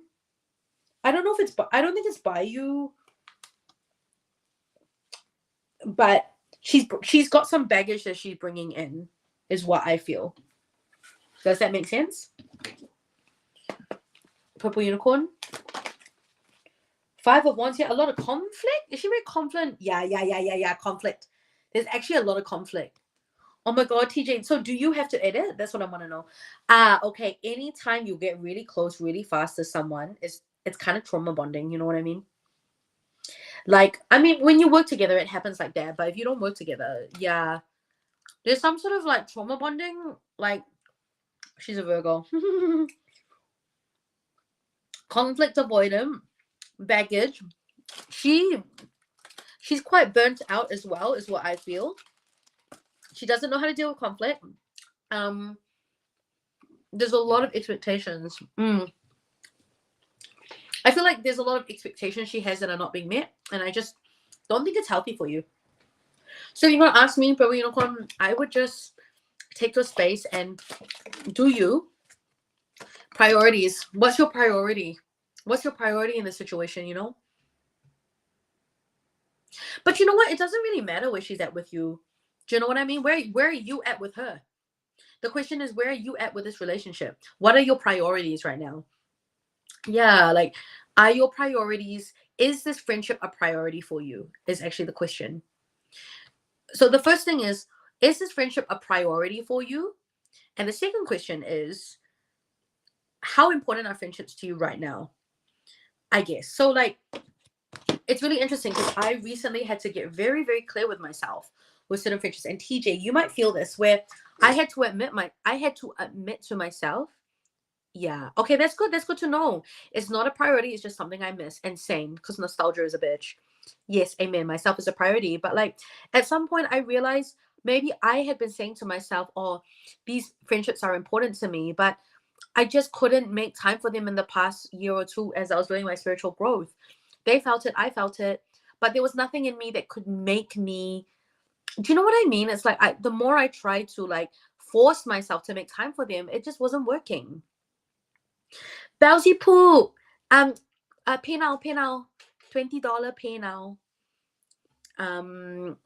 So the Two of Pentacles is like, yeah. Do you know what I mean? And it's like, but I kept on saying that these people are so important to me and I want to make time for them, but I just couldn't do it on the days where and so I had to be really honest with myself and was like, oh my God, these friendships are not, it's kind of like friendships are not a big priority for me at the moment, or like any sort of maintenance that I have to do on friendships, not really high priority if I don't feel like it. And secondly, they must not be, I had to get real with myself being like, yeah, I outgrew them, that they're not a big priority for me anymore. And the fact that they need a higher maintenance than nothing. So I was just like, oh my God. So I guess the question for you, like, I think where she's at is that she's really, where she's at is she feels like she has a lot of she's got some expectations that are not being met. She has a lot of baggage with past friendships, like people not meeting her expectations. I think she's projecting them onto you. And then she feels there's a lot of conflict and maybe a little bit of drama that maybe you aren't getting into it with her so much. She doesn't love it. So I guess, I know you're not as close, but maybe it's a good thing. TJ, I know, right? You're an editor. I work for some media company that's changing to online. But we need to... TJ, I mean, you don't got Virgo in your chart. Like, shit. I mean, have you always loved editing, TJ? It's true. And they weren't on my level, so I just couldn't, you know what I mean? Like, I couldn't do it.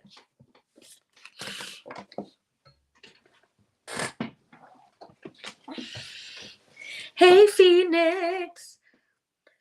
And like, I think as soon as I accepted that, I felt a lot better. But it was very painful to accept that these people that I've known for over 10 years just they were they were important, but only as so far as they didn't demand very much from me, because I'm moving into a phase of my life where my career and my spiritual work is really, really important to me right now, if that makes sense. Hey Phoenix! Okay. Zen, 你在哪里? 来来来来. Belle, you just ask first. We sort out payment later. Come, come. Bellsy poop. Yes, Zen, no problem. Yes, Wolfie. Yes, I will. Oh, he wants me to do it offline. Okay. So, Bellsy poop, are you here? I just feel like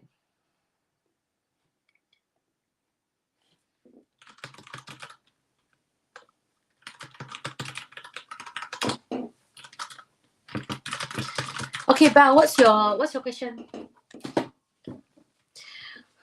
Oh my god, TJ, it's crazy. The like, yeah, okay lah. Yeah, can. Am I just finishing? Yes, Phoenix. I am just finishing. So everyone wants a private reading. I love it. All right, so I'm gonna log off. It's 11 o'clock. I gotta go.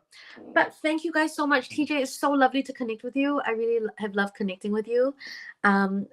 Thank you so much, Purple Unicorn. I love you. Phoenix, I do. I'm gonna be back on tomorrow. You are a Capricorn. Nothing's. Oh my god. I can just imagine you at the computer and you're so tired, but you're like, I gotta make that coin and I gotta edit that video. That's so funny. I guess if you're not gonna be a Virgo, to the next sign, I would have guessed that's a good editor is a Capricorn. Thank you for staying, TJ. Good morning, and I hope the rest of your day is really beautiful. Just remember, release everything. You is good. I will be live tomorrow. I'll be live tomorrow for general questions, and this is by normal donation or subscribing on TikTok. I think I'll open it up for YouTube as well around this time. So yeah, I'm gonna do the restream. It's really great. Oh my god, thank you, Joy. Okay, by the way, I don't know when I'm gonna upload that video. I like to think now, but it'll probably be tomorrow. But come and stalk my YouTube. It's a lot of fun. And I will find you. Happy eclipse new moon, TJ. Oh my god, enjoy seeing it from Texas. I love how you went all the way to Texas to see it. So I don't think I'm gonna see it. So can you please see it for me? Just telepathically send a photo of the eclipse. And I mean, you're in the States. Anyone in the States is really enjoying the eclipse, right? Like it really is hitting hard for y'all. So enjoy it. And it's been so good. Lovely to connect. And I'll see you guys again soon. I'm gonna post the I'm gonna post the replay tomorrow, which will be in at least another 12 hours time, at least. So the replay will be there. And also for all of those who are here, especially on TikTok, feel free to join the group chat. There's a group Instagram chat where we started sending memes and roasting each other. Not really, but also I just am so keen to like build a community, because I feel like the collective vibration of a community, like even if you can't afford a full reading or coaching, but the like in this space, like I really feel like it's not just me who has things to offer. You guys, I mean, clearly TJ, like Purple Unicorn, like Manifesting Joy, y'all have so much to just offer, and I just think it's really great to like connect in this space. Okay, good night. Thank you. Love.